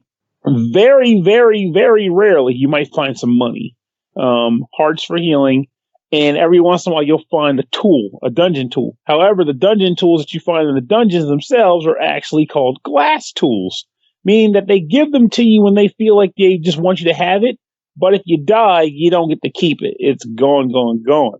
It's just like a link between worlds in that one, in that sense. That's a good call. Yeah, it's like the rental tool system. Yeah. And what ends up happening is like you're running around, you'll get the occasional tool, you'll fight monsters, and eventually you'll find your way off the floor and go to the next floor. And eventually you're going to die. You might be saying, that's not true. This is like a Zelda game. Zelda games are fairly easy. I'm not going to die. I said the same thing. No, you're going to die a lot. The game is designed to kill your ass. Like, you're not going to break it. And what happens when you die is you're booted back to the main town. You keep every gem you found when you died, before you died. And you also keep your money now, I think about it. And then when you're back in town, you can visit the guy I mentioned earlier, and you can spend those gems to build a number of facilities in the town. Actually, you do a lot with gems in this game. You use the gems to pay him to build new facilities. And those facilities have a variety of different functions. You might have a facility that will allow you to trade monster parts for permanent dungeon tools. There's a facility that you can use to upgrade your attack power and your health and your magic. There's a facility to buy new classes. There's a lot of facilities. There's a lot of facilities. And you're going to spend a lot of damn gems unlocking them all. So prepare yourself. And to tie it back to what I said earlier about, getting through the dungeon without dying, and the fact that that's impossible is the fact that a lot of gems are spent to upgrade your character's, resources and strength and health. And as you go further into the individual dungeons themselves, there's like an actual enemy level above every enemy you fight. And it starts out at 1, and eventually it gets pretty high up there to the point where one hit will take like 3/4 of your health, with regaining health being damn near impossible. So, like, if you find yourself dying, don't feel bad. It's intended. But you'll be spending those gems a lot to unlock new stuff and upgrade your character to eventually get to the point where you can get to the bottom and fight a boss and kick the level of snot out of his ass, which will be great. And then, of course, after you do that, you'll be going to the next of the 4 dungeons in total. But you'll be going around the overworld to do so, and that has a variety of little hidden secrets on it, too, including some gems that when you amass a certain amount of them, it'll reduce your penalties for deaths, or when you go into the dungeons, or rather. Because, again, like I said, when you go back to another dungeon and make another run, any gems you don't spend get burned out. But if you get enough like these little power orb things, you are able to keep some of what you lose, so it's not like a complete loss. But the only thing I wish that I kind of hate about the game that I came across or experienced was a few little things. One, this isn't the game's fault. I'm just going to point it out, though. If you have Joy-Con drift, watch your ass on this game, because I had a little Joy-Con drift, and you will get yourself killed, whether it's from a trap or an enemy you're a little too close to while you're swinging your weapon. Because the second thing I was going to point out is that the one thing I never really noticed about Zelda until I played this, they're a little nice about enemy knockback in Zelda games. So if you hit a dude with your sword, he kind of bumps back a little bit to give a little bit of breathing room. In this game, not so much. When you hit an enemy, he's not getting pushed back. And if you're not careful, you'll hit him and then just walk right into him. I've done that more than a few times. And Joy-Con Drift made that more than a few times, like very many times. So just be mindful of the fact that you might be doing more of a stick and move sort of operation in this game. Though, thankfully, you can attack either by using like a normal button press, but there's also like the twin stick styling to it too, where you can kind of like point in a direction or click in a direction and you'll swing your sword over there. And some of the characters you can unlock have projectiles for weapons. See, that's one thing I was surprised. Like, one thing that shocked me, and maybe you noticed something that I didn't on this. Like, I did unlock the hunter thinking he'd get a bow, because it just sounded like he would, but he was just using a sword. Yeah, I think it's just that he's better with the bow, which you would get in the dungeon. That makes sense. Because I was like, come on, he should start with the bow. He's the damn hunter. You probably have to build him one with the blacksmith. That makes sense. I have to look into doing that then, because typical me, I don't want to spend any of my crap, so I get a bow and arrow, and I got 10 arrows. Like, I don't want to shoot it. Well, that's what I like about this game, is that it does force you to spend your gems. Yes, it does. There's no hoarding in this, because if you try to go back to the dungeon, it's all waste anyway, so you may as well burn through it. So, but like, I wish I knew you had this, because we could have tried to do 2 players and see how that worked. But yeah. Well, I've got I got it on Steam. Oh, okay. So I'm not sure it has crossplay, but yeah, it's an up to 4-player multiplayer game.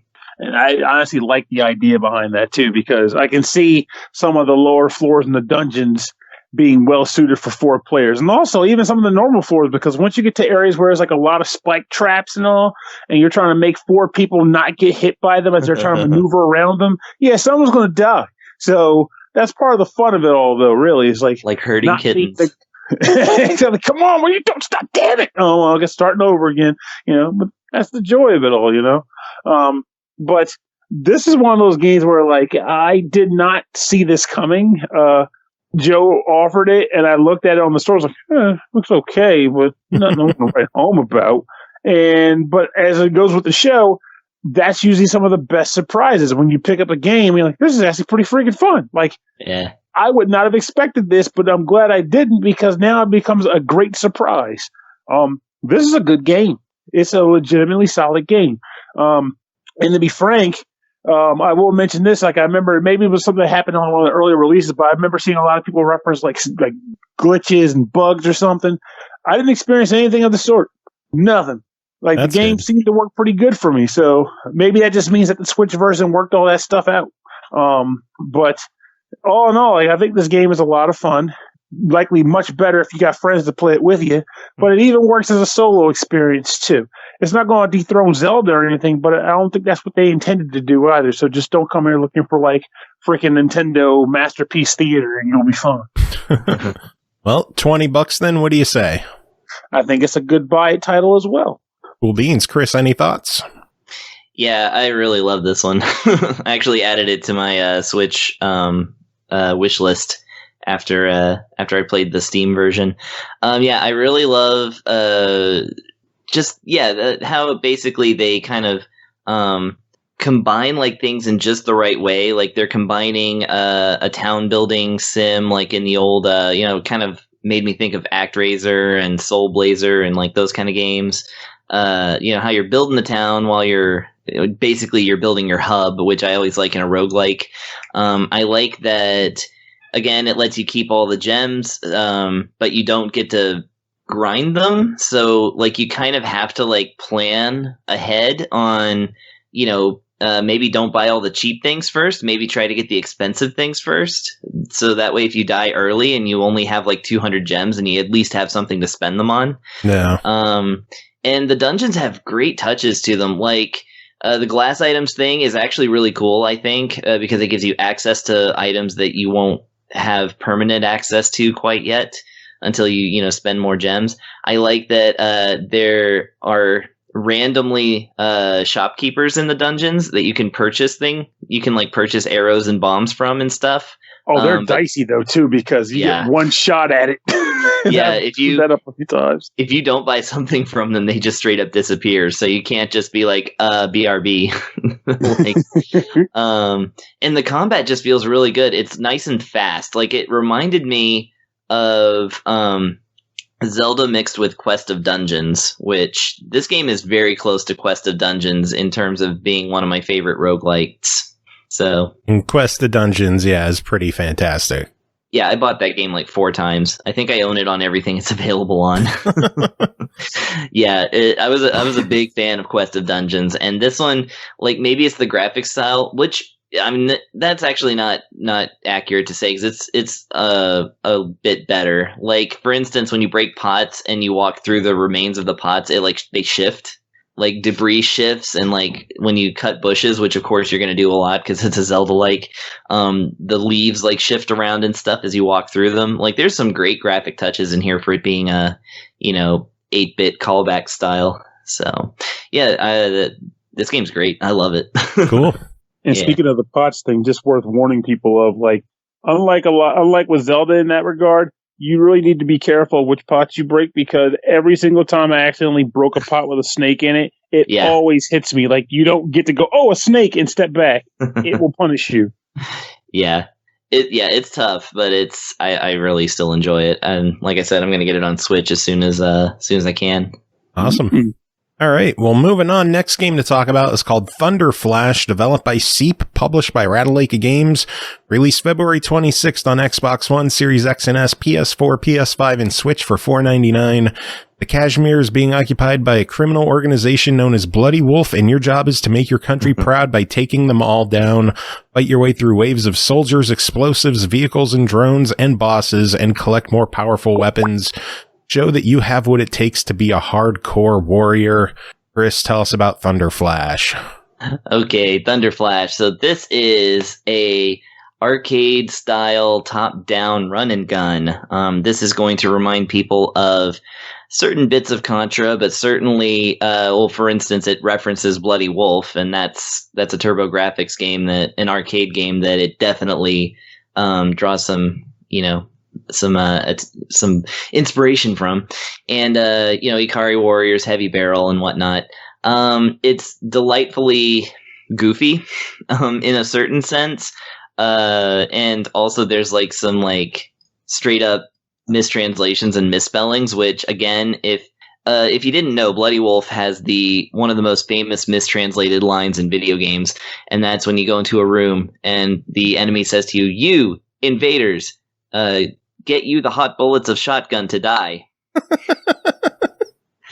which is classic. This one in the intro story is, you're being briefed on the enemies that you have to fight, and one of the members of Bloody Wolf is Bulldozer, but in the actual text it says the second member is Bulldozer, because it's two Z's. And just things like that. I love it. Anyway, so yeah, you can do either a standard arcade run, like you run through various levels and defeat a boss at the end, or you can do a survival mode, which just lets you defeat waves after waves of enemies, which I didn't get too far in the survival mode, but I watched a video of it, and they utterly fill up the screen with enemies at certain points. If you do really well on that, they will just pile in, like where, it starts to make you like feel nervous about social distancing, even though you are armed with a flamethrower. So yeah, you choose from your two characters, Rock and Stan, which I posted in our Skype chat as looking like the new profile picture for Rob and Pernell for their for Rhythm and Pixels. Yeah, they're pretty great. They're exactly the same too. They have the same stats. I believe that you unlock stats through gameplay and like different things. There's a lot of stuff blocked off that's like, come back later and this will be available. And anyway, so you run through the stages, and like if you played any kind of run and gun, then you know exactly what to expect. You'll be shooting pea shooter bullets at enemies, and typically if they're human enemies, it's one shot kills them. And they actually give you a pretty good life bar, so you can make a lot of mistakes in this game. It's not like Contra. So, and plus you get chances to like refill your health and things like that. But the bosses are a little tougher, and certainly some enemies employ explosives, which even though it's top down, and the way an explosive graphic works is that a bomb lands on the ground and it explodes, and there's a cloud that goes up, right? Well, everything, including that cloud, is a hitbox. So the explosives really travel a long way. So, and they also put proximity mines on the ground. So if you walk over those, they'll beep like a couple of times and then explode. And those actually tend to pose more danger than the actual enemies. But, gives you a pretty good challenge. Nothing like too over the top. Of course, it does have a higher difficulty setting if you like. So here's the thing that's different about this game that I don't think I've ever seen in a run and gun. The screen does not wait like the scrolling, it's not an auto scroller. You travel through the stages, but they don't lock you in until the boss. So you can just walk through the enemies. You can just ignore them and walk right past them, and the game will keep going. You can actually pacifist run your way all the way to the boss. Nice. You won't get any good power-ups that way, but weirdly, this game does not stop you from just walking straight to the boss. And I was like, this, I don't know if this is a bug or just an oversight, or they just want you to do this. I don't know. Speed runs. Yeah, I guess so. I mean, that's the way you speedrun. Pacifist run it.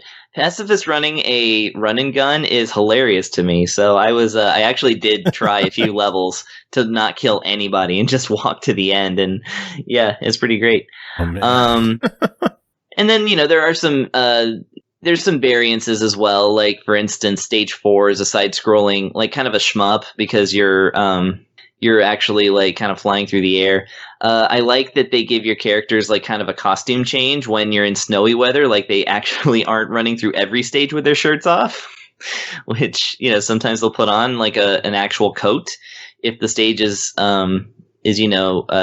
cold, which I actually really like that touch. It's got a lot of good touches to it, honestly. And like I said, it's all about just, like I said, running to those mini bosses and then regular boss at the end of the stage. And yeah, like I said, the game is pretty standard, but I like a lot of the touches that they add in. Nice. So $5 your verdict? Yeah, it's definitely worth $5. I would say there was nothing really like, it's well put together. So, I would say it's either a buy it or a fuck it, why not? And is this one a Ratalaika? I think it is. Yep. Interestingly, it does not have easy achievements. You actually have to beat the game. Yeah. But beating the game is not that hard. So, but yeah, you won't just like burn through all the achievements in like a minute. Like our next game. Right? I didn't actually check this one because it's on because I was playing it on PC. Well, Castle of No Escape, Windows 10 achievements. Yeah. You were getting Xbox achievements, right? I guess so, yeah. I didn't check them because I don't really know how to do that on Windows 10. I only play Windows 10 when it's games I need to review. Makes sense. All right, well, last game for you to talk about is Castle of No Escape, developed by D.E.X team, published by Xitilon. Released March 3rd on Windows 10 for $4.99. Explore the mysterious castle full of monsters and secrets in a quest to collect all the treasures that will also protect you from the curses on your way and crush the main boss. The game won't let you exit the castle no matter how you try. Technically, you can win, but there is no end. Chris, what is Castle of No Escape? Okay, so this is also a roguelike.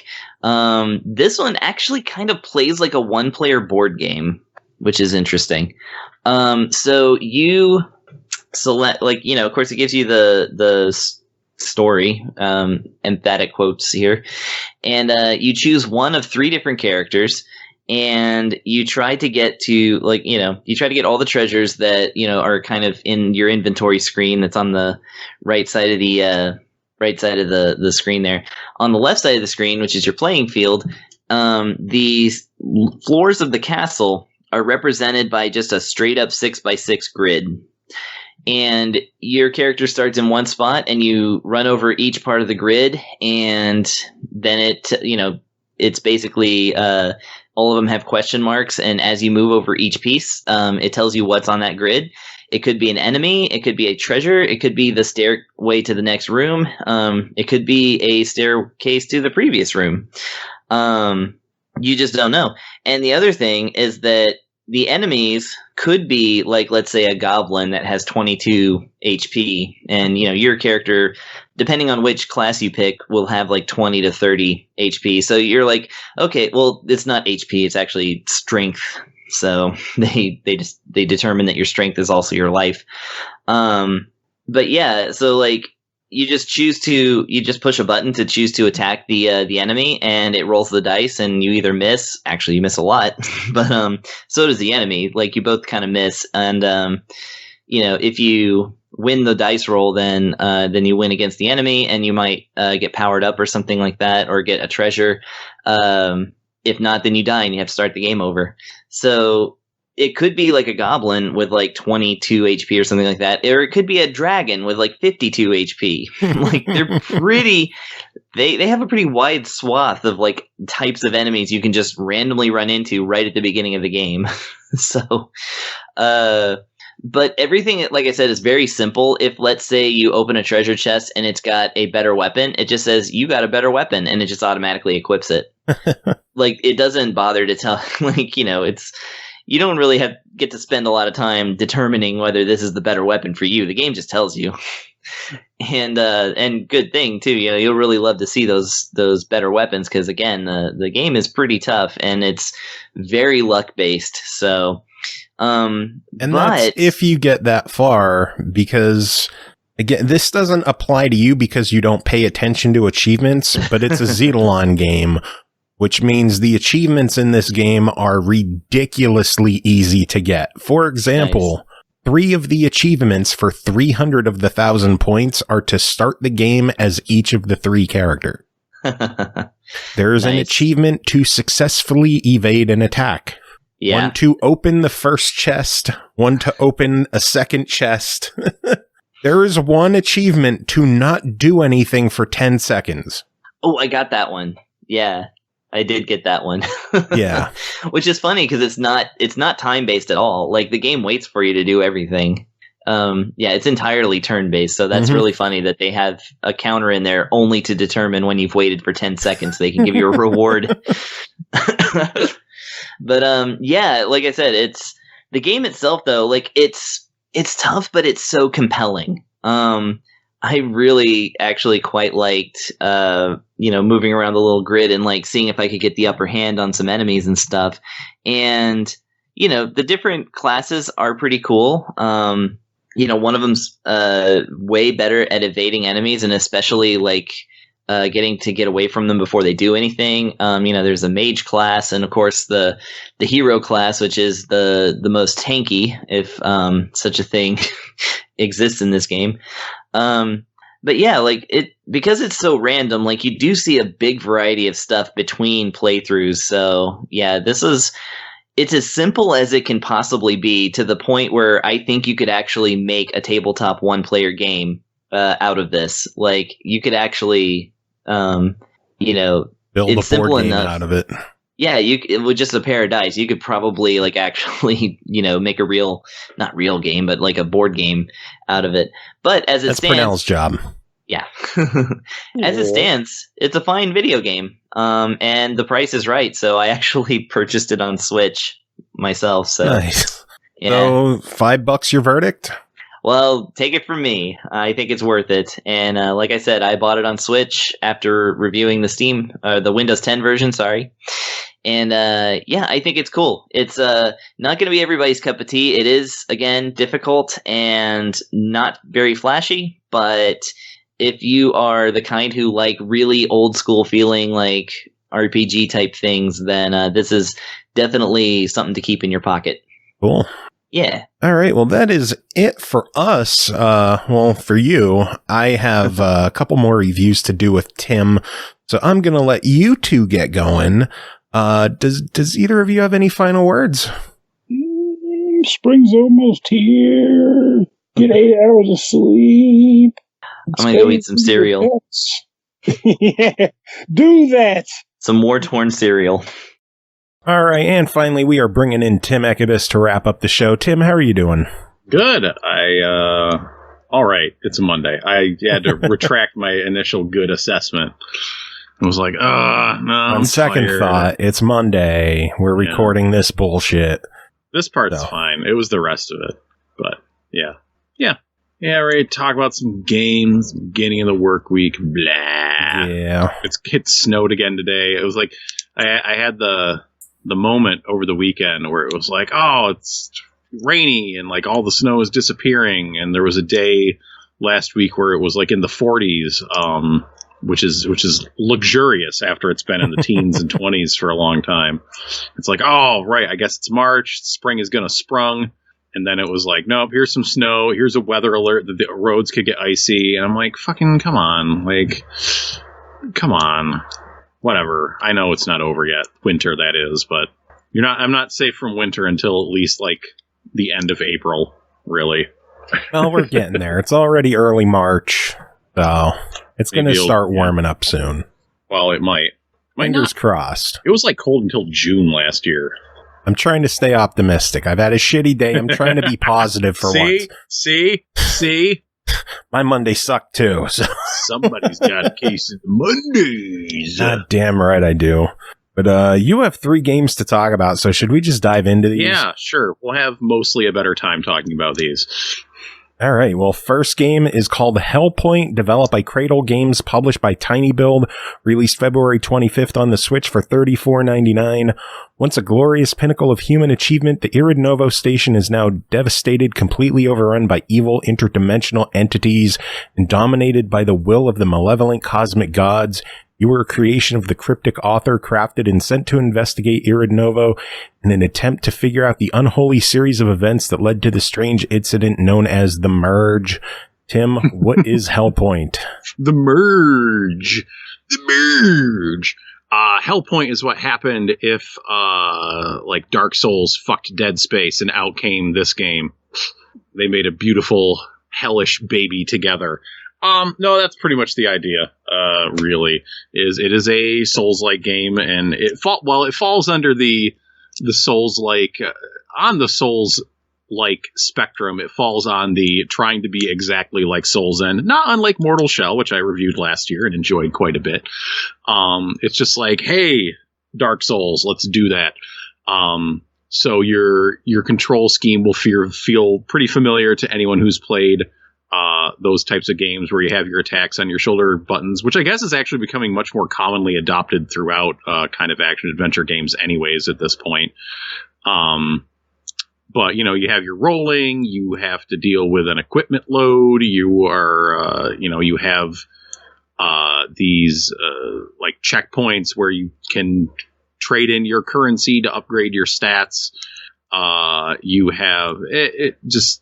Yeah, when you die, you leave it's not a blood stain on the ground, but you leave a thing there that you need to, and you drop all your currency there, so you need to run back to your body to get your stuff back. That's what's going on here. It's one of those things where it's like, yeah, I like look at a trailer of the gameplay and I'm like, oh, I see what's up here. This looks familiar to me. So yeah, that's kind of the basic premise, except it takes place on kind of this well, obviously it's a futuristic space station. We only have one now and it doesn't look like this, but yeah, like far future sort of like space station. It is got a bit of a horror bent to it, and kind of the mood of the game I think is pretty cool. I like the tone it sets. I think the music is really good. That is probably my favorite part about this game. Is I think the music is very good at setting the atmosphere and feeling that kind of like space creepy, setting that kind of vibe, and I really like that. That was my favorite part of the game. There, got it out of the way already.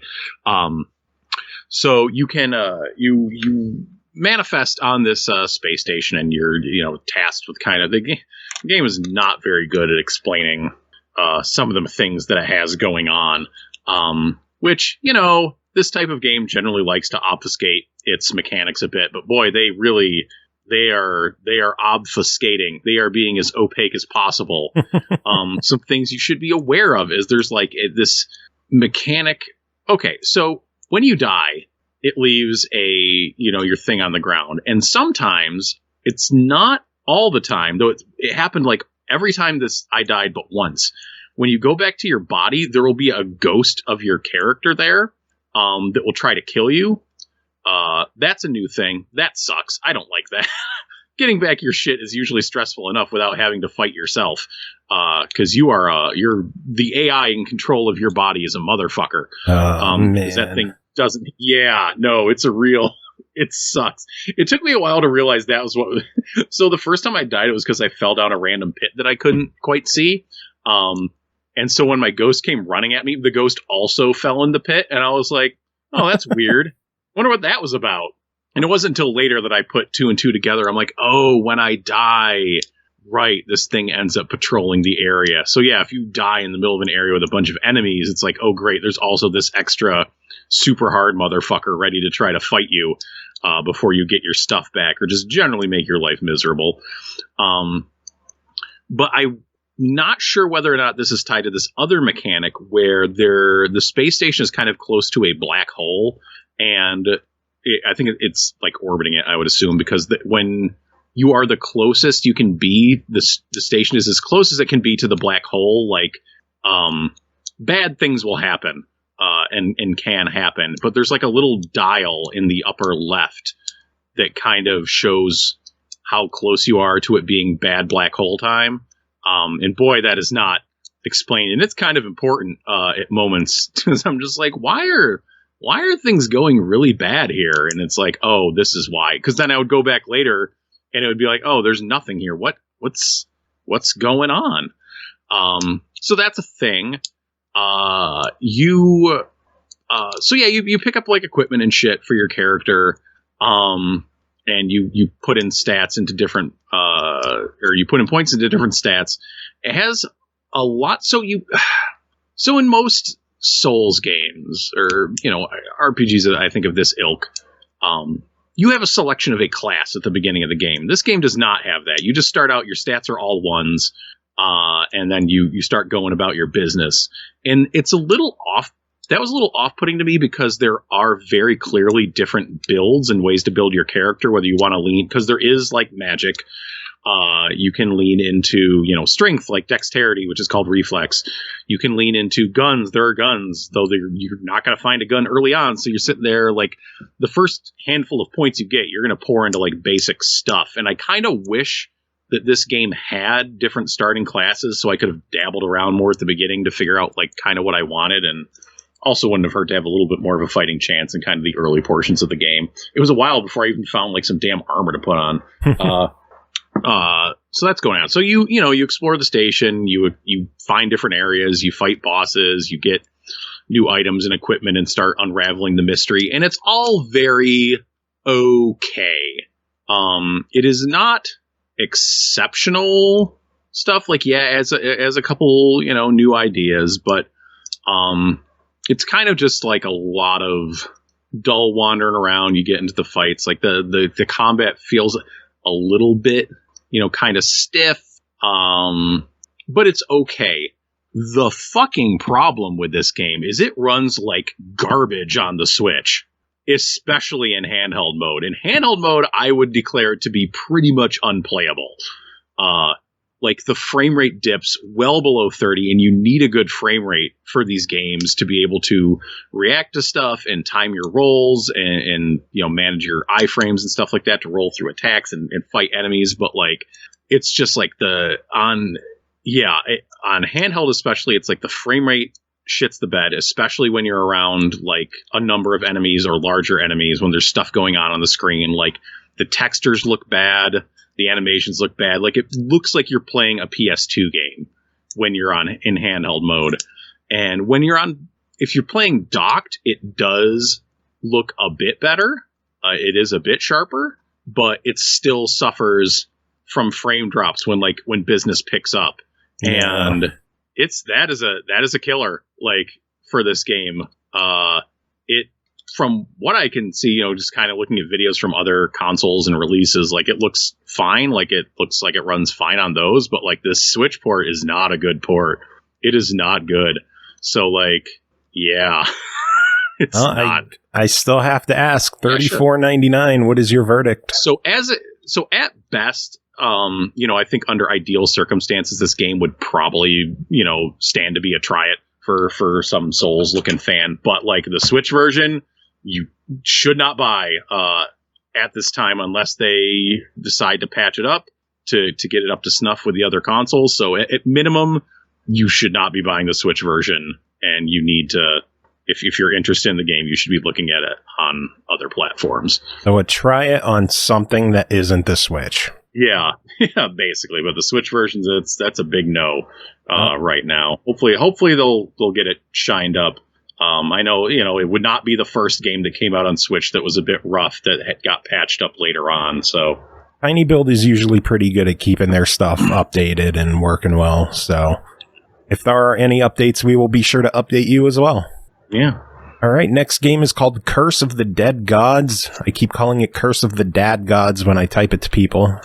No reason I needed to bring that up, but not Curse of the Old Gods. Oh, Curse of the Dad Gods. Dead Gods. Yeah, Curse of the Dead Gods, developed by Passtech Games, published by Focus Home Interactive, released February 23rd on Xbox One, Switch, PS4, and PC for $19.99. You seek untold riches, eternal life, divine powers. It leads to this accursed temple, a seemingly infinite labyrinth of bottomless pits, deadly traps, and monsters. Tim, what is Curse of the Dead Gods? Curse of the Dead Gods is a game that most people will look at and go like, is this Hades? As both my child and my wife did when I was playing it. They were like, both of them did double takes, and they're like, "Oh, wait, this isn't Hades." I'm like, "No, it's not Hades." So we'll get that out of the way right off the bat. This game confirmed not Hades.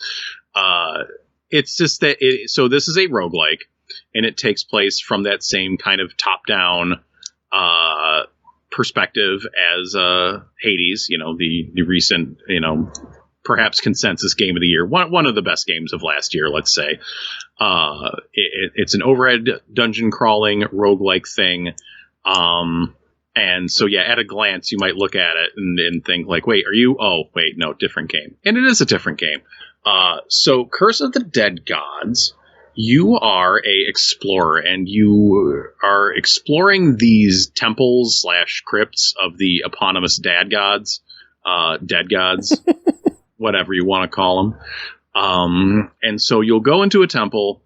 You have a couple weapons starting out. You have your main weapon. You have a backup. You have a secondary weapon. And those can take the form. They don't pull from the same pool. Like if a weapon is a primary weapon, it's a primary weapon. If it's a secondary weapon, it's a secondary weapon. And then they'll have you can start picking up two-handed weapons later on.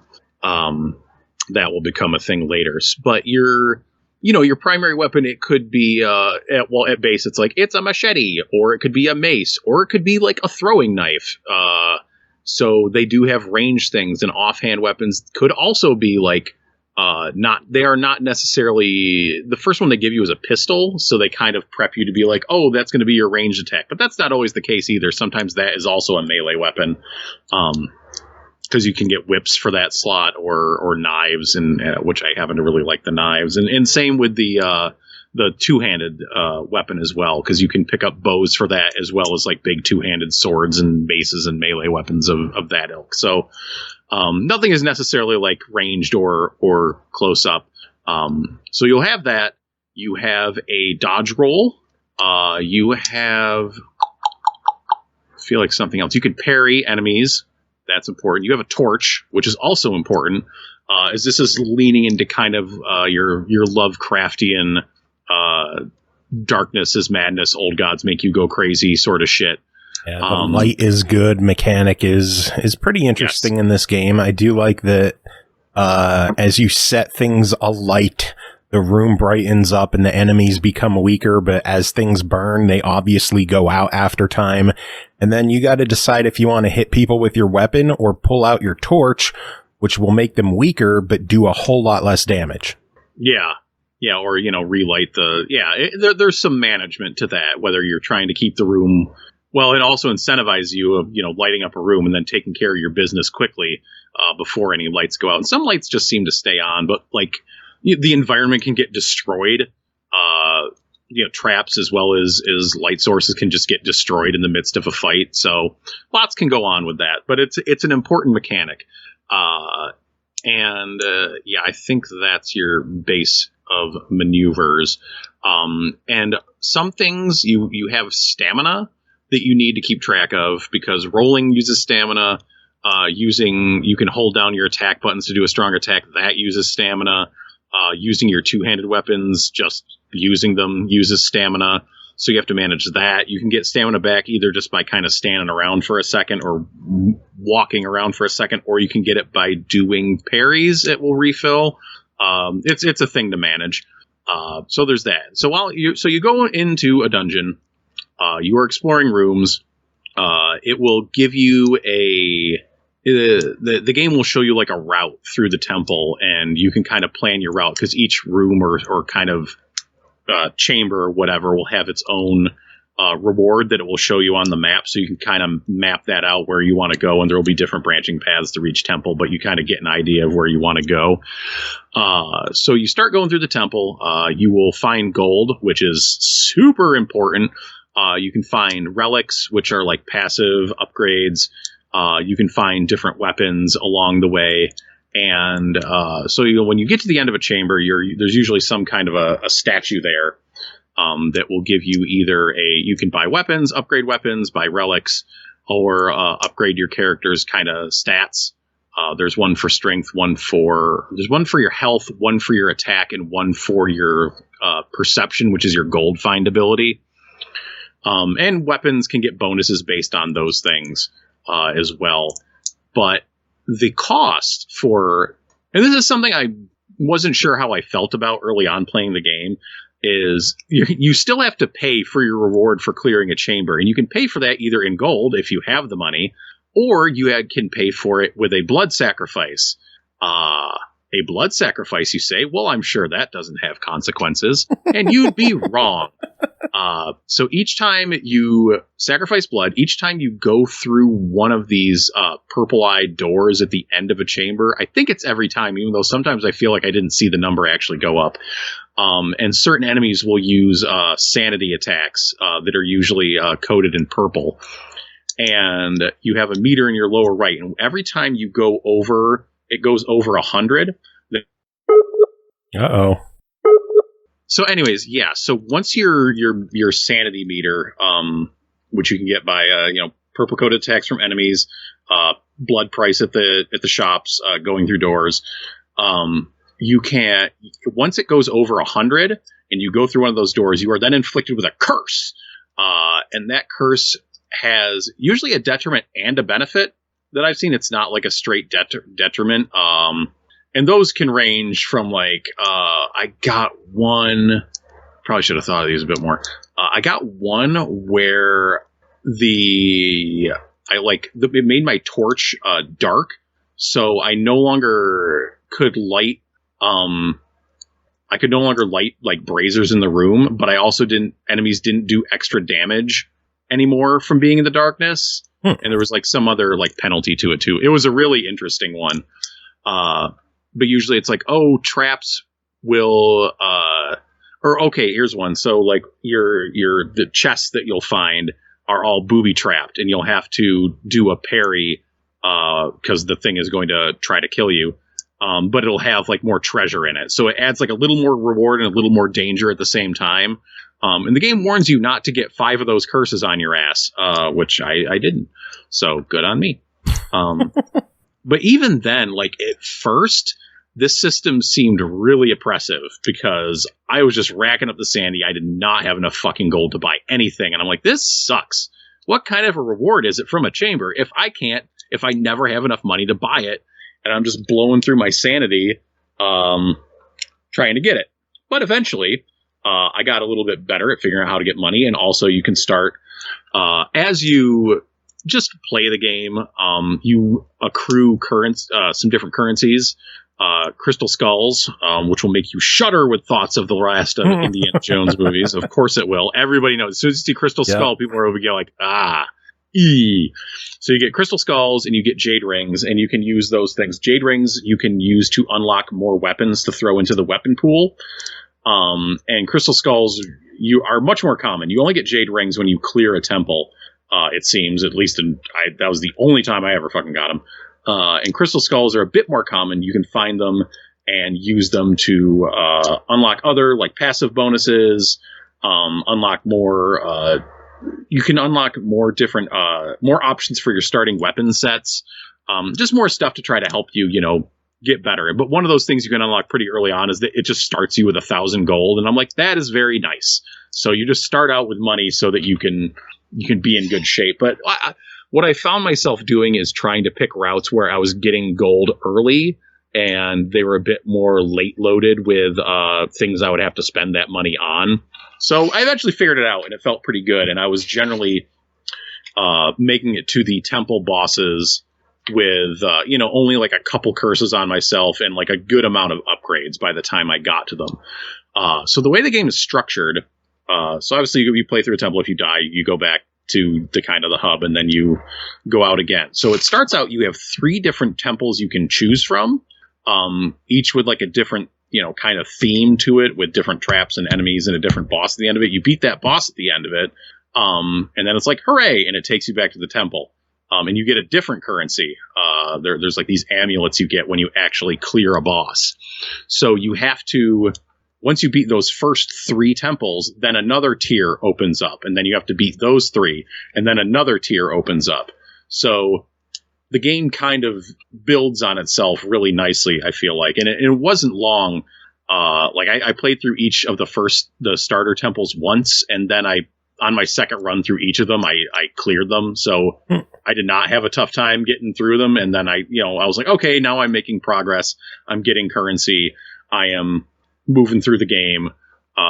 This is cool. This is fun. This actually feels pretty good. I'm not going to say, like, it is a much more, if you're someone who cut your teeth on Hades, or you really enjoyed Hades and now you're burnt out on it and you're looking for something different, it's not quite as snappy and fast paced as that, but it's a much more deliberate, but it has a lot of different things going on in terms of the upgrades and the things you find and how you progress and the things you can things to watch out for. So it definitely stands as like its own distinct game.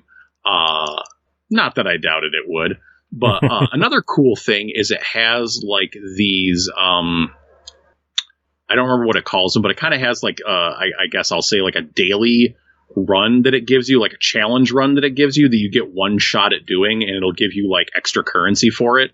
And those are on timers. So I cleared one on Saturday, or I didn't clear it. What am I fucking saying? No, I didn't beat it, but it's like, it says, okay, here's the idea is that you will have no idea where you're going. So there's no map.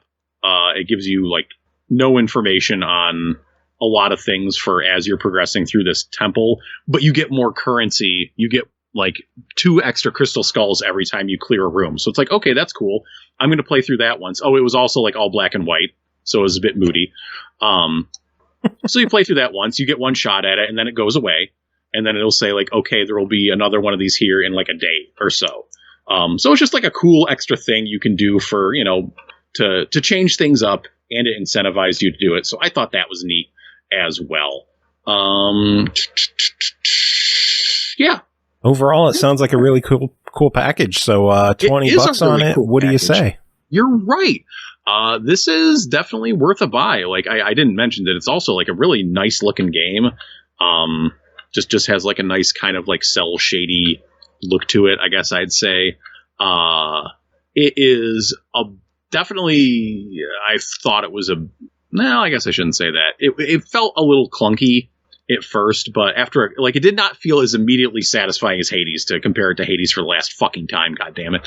And I kind of didn't know how I felt about it, but like kind of once I got into the groove and got a feel for the controls and the mechanics and the systems, I was starting to feel really good about it. And, then I couldn't put it down for like quite a bit. I was having a lot of fun with it. And yeah, I think it's totally worth it for $20. Nice. It is a very nice game.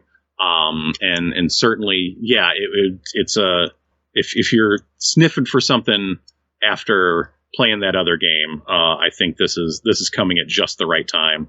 Sounds good. Curse of the Dad Gods. Mm-hmm. All right. That's what it's called. One final game to discuss tonight is more of a preview of Fights in Tight Places, developed by Ground Shatter, published by Mode 7, released February 24th on Steam Early Access for $24.99. Play the first mission of Fights in Tight Spaces for free, and then a stylish blend of deck building, turn-based tactics, and thrilling animated fight sequences in classic action-moving settings. Learn to balance your hand momentum and positioning to overcome the odds to defeat your adversaries. Tim, tell us about Fights in Tight Places. Fights in Tight Places. Okay, so this is a tactical deck building sort of game going on. You are a secret agent, and you are tasked with the various story, you know, various things of taking down different gangs and cartels and shit. So you pick kind of a class for your agent, which will give you the deck, which will give you a deck of different moves. And you know, when you start the game, it's like, here is the balanced deck, and you can't touch the other ones yet. But the other ones, they tell you there's one that's more defensive, one that's more offensive, one that's more tricky. And they give you cards with different moves on them. So you get dropped into an area, like a 3/4 view, sort of grid view. And I don't remember where the first one takes place, but say the first one takes place in like a bar. It actually might take place in a bar. So you have your character, and you will draw a certain number of cards each turn, and you have a certain amount of like basically like stamina points you can use.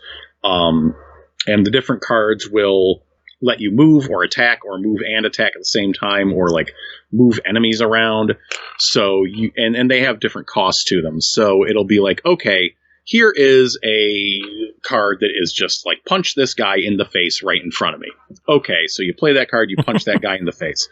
Well, I should say, so at the start of the turn, like all the characters are positioned, and you can see the squares that the enemies are going to attack. So like, which is probably the square that you're on, right? But say like, okay, there's a guy with a gun behind me, and there's a guy in front of me, and maybe there's like a guy to the side or something like that. I don't know. So it's like, okay, I'm going to use this card to, okay, so maybe you're like surrounded. There's like a guy on each side of you, and there's a guy with a gun behind you. So say you can play one card that's like, I can attack this guy to my right, which will do damage and push him back one square. So I have room to move, right? To move out one square. Okay. Then it's like, I'm going to punch this guy in front of me in the face just because I don't like him. And then you can like play a movement card to move out of the way, finish your turn. And then it's like, you know, that guy gets kicked out of the way. You move out of the way, but the guy with the gun still shoots his gun and shoots the guy that you punched in the face. Because he still fires his gun as if you were there. So kind of like each turn is taking place theoretically like within like a few seconds in the real quote unquote world, right? So you have time to do these swift secret agent moves where it's like, kick this guy out of the way, punch this guy over here, move out of the way so he gets shot instead of you. And that's like that's a very basic rudimentary explanation of a turn. So what you're trying to, so you got to the goal is generally beat all the guys in the room, though there's other ones where you have to like protect an ambassador or do this, that, or the other thing. So each turn you will then draw like a new, your cards in your hand are discarded unless they say you can't discard them. Then you draw new cards, and that's like, okay, well, what do I have to do here? And it can get tricky, and it's really about like, they put some pretty stringent, there's always a bonus task of like beating the room within like a handful of turns, which I was not great at. And you'd get like a money bonus or something like that. So it's about trying to figure out the most efficient way to manipulate enemies and, getting them to like hit each other or throw them. There's a throw or a push move, throw, I don't know, where you can like grab an enemy and move them to a square, like to the side. So you're manipulating like enemy position. You are playing cards to manipulate your own position. And then using attacks to do damage and such. And you'll also be building up like a combo meter at the same time, which breaks when you move. So if like you're keeping your feet planted, you can build up combos for bigger damage, though obviously that can get tough if there's a guy with a gun somewhere.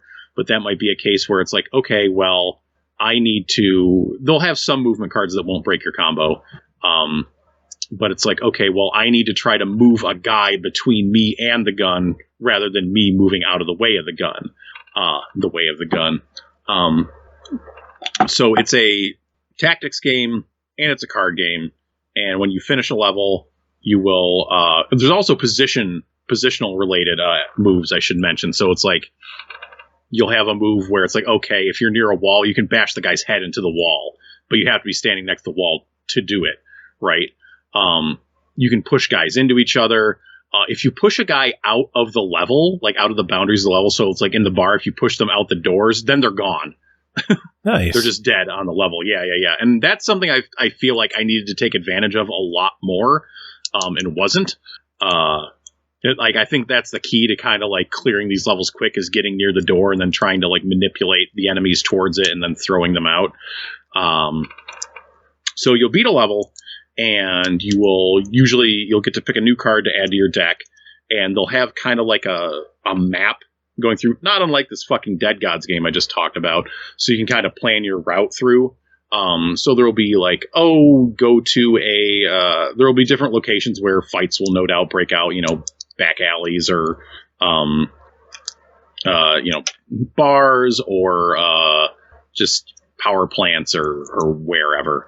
But there will also be things like gyms where you can go to spend money to upgrade your cards, or medics where you can go to spend money to heal up and stuff like that. Or just like, there will be some that are just random events that can have different consequences. So there will be like a whole string of those. And then you'll get to the end of the level, and then there will be a boss, and then you beat the boss, and then you get your next mission.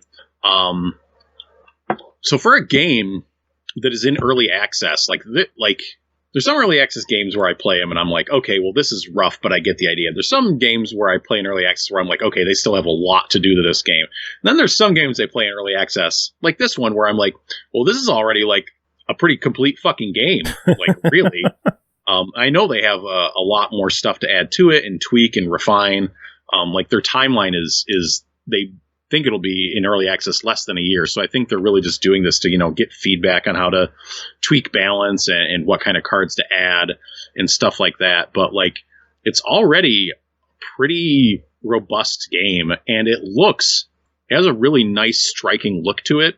Like everything is kind of black and white, except the enemy characters will be like red. They're in red, but it's an interesting look to it. It's like they look like the guys out of the intro to Casino Royale, if anyone remembers that. That's what it looks like, though. So yeah, it's a really cool look. It's a cool take on kind of both tactics games and card games at the same time. So it's already in a pretty good place. And like you said, in the copy there is a free prologue chapter you can just download to check out before you, dunk $25 on the game itself, if you want to get on the early access process. Well, you mentioned it is an early access, so we don't want to give this one a verdict yet. Is this something we should be keeping our eyes on? Yes, definitely. It's like I said, the game is already in really good shape. And they're just, what I most feel like they need to add to it is more environments. Cause I was definitely seeing a lot of repeats, going through the, it's like, oh, it's another bar fight. Like, oh, okay. Or it's another alleyway, or it's another this or another that. Like, it needs a larger variety of those, is I think the biggest thing right now. And besides just like balance tweaks, but I think the look of the game is very nice, very clean. The systems that are in place are pretty cool. I would also, so it has a thing at the end of a level where you can like replay the fight, and it's totally unnecessary for a gameplay perspective, but I wish they tightened that up so it like actually played out a little bit more. Like maybe they just need to do like highlights or something like that. Cause sometimes it looks dumb with my character like moving back and forth to try to like dodge a gun guy. But I wish they spiced it up and, like, put in some cool camera work to make it look like I'm actually, being a cool fighter badass. But that is so not important to how the game actually, like, plays in the end. I just think it would be cool. They also have, like, a daily run thing in there. So there's, a day-to-day thing you can check in with. But, yeah, the game seems in pretty solid shape already. So I look forward to them refining it and adding more stuff to it. And I think it will be something pretty cool by the time it comes out. I feel like probably. Cool. And when it hits full release, I'm sure we'll give a final review on it. Yeah. Cool. All right. Well, that is it for this episode. Made it through another one. Big thanks to the Killer Queen Black Crew for coming on and hanging out and chatting with us, and everyone who was on for that. And there were just so many people, and it's like I'm recording this on a Monday before it happened, so I can't credit anyone directly. They're all in the past. I hope Cole's on. She said that she might be getting power back soon, so she might have been on. I can't believe she still doesn't have power. That's insane. I know, how fucking crazy is that? That's like, we're on 3 weeks now? Yeah. Oh my god. Yeah. That's insane. I don't know. That's insane. That's ridiculous. That's insane. And she wasn't even in Texas. It's insane. I know. She's in friggin' Kentucky. Oh, man. Tim, do you have any final words to end the episode? Well, next episode, I'll be back for Rasslecast. For the AEW branded Rasslecast. That'll be coming up towards the end of the week as we give our predictions for the AEW Revolution card. And we'll actually get the podcast up before the show day because it's on Sunday. Yeah. It's on Sunday this time. So it'll be up in time for you to listen and hear our hot wrestling takes. And yeah. Wrestle. Yeah, I'm excited. AEW pay-per-views they always deliver, so I'm excited. Not excited for it being a Sunday night, because, man, next Monday's going to suck. Yay.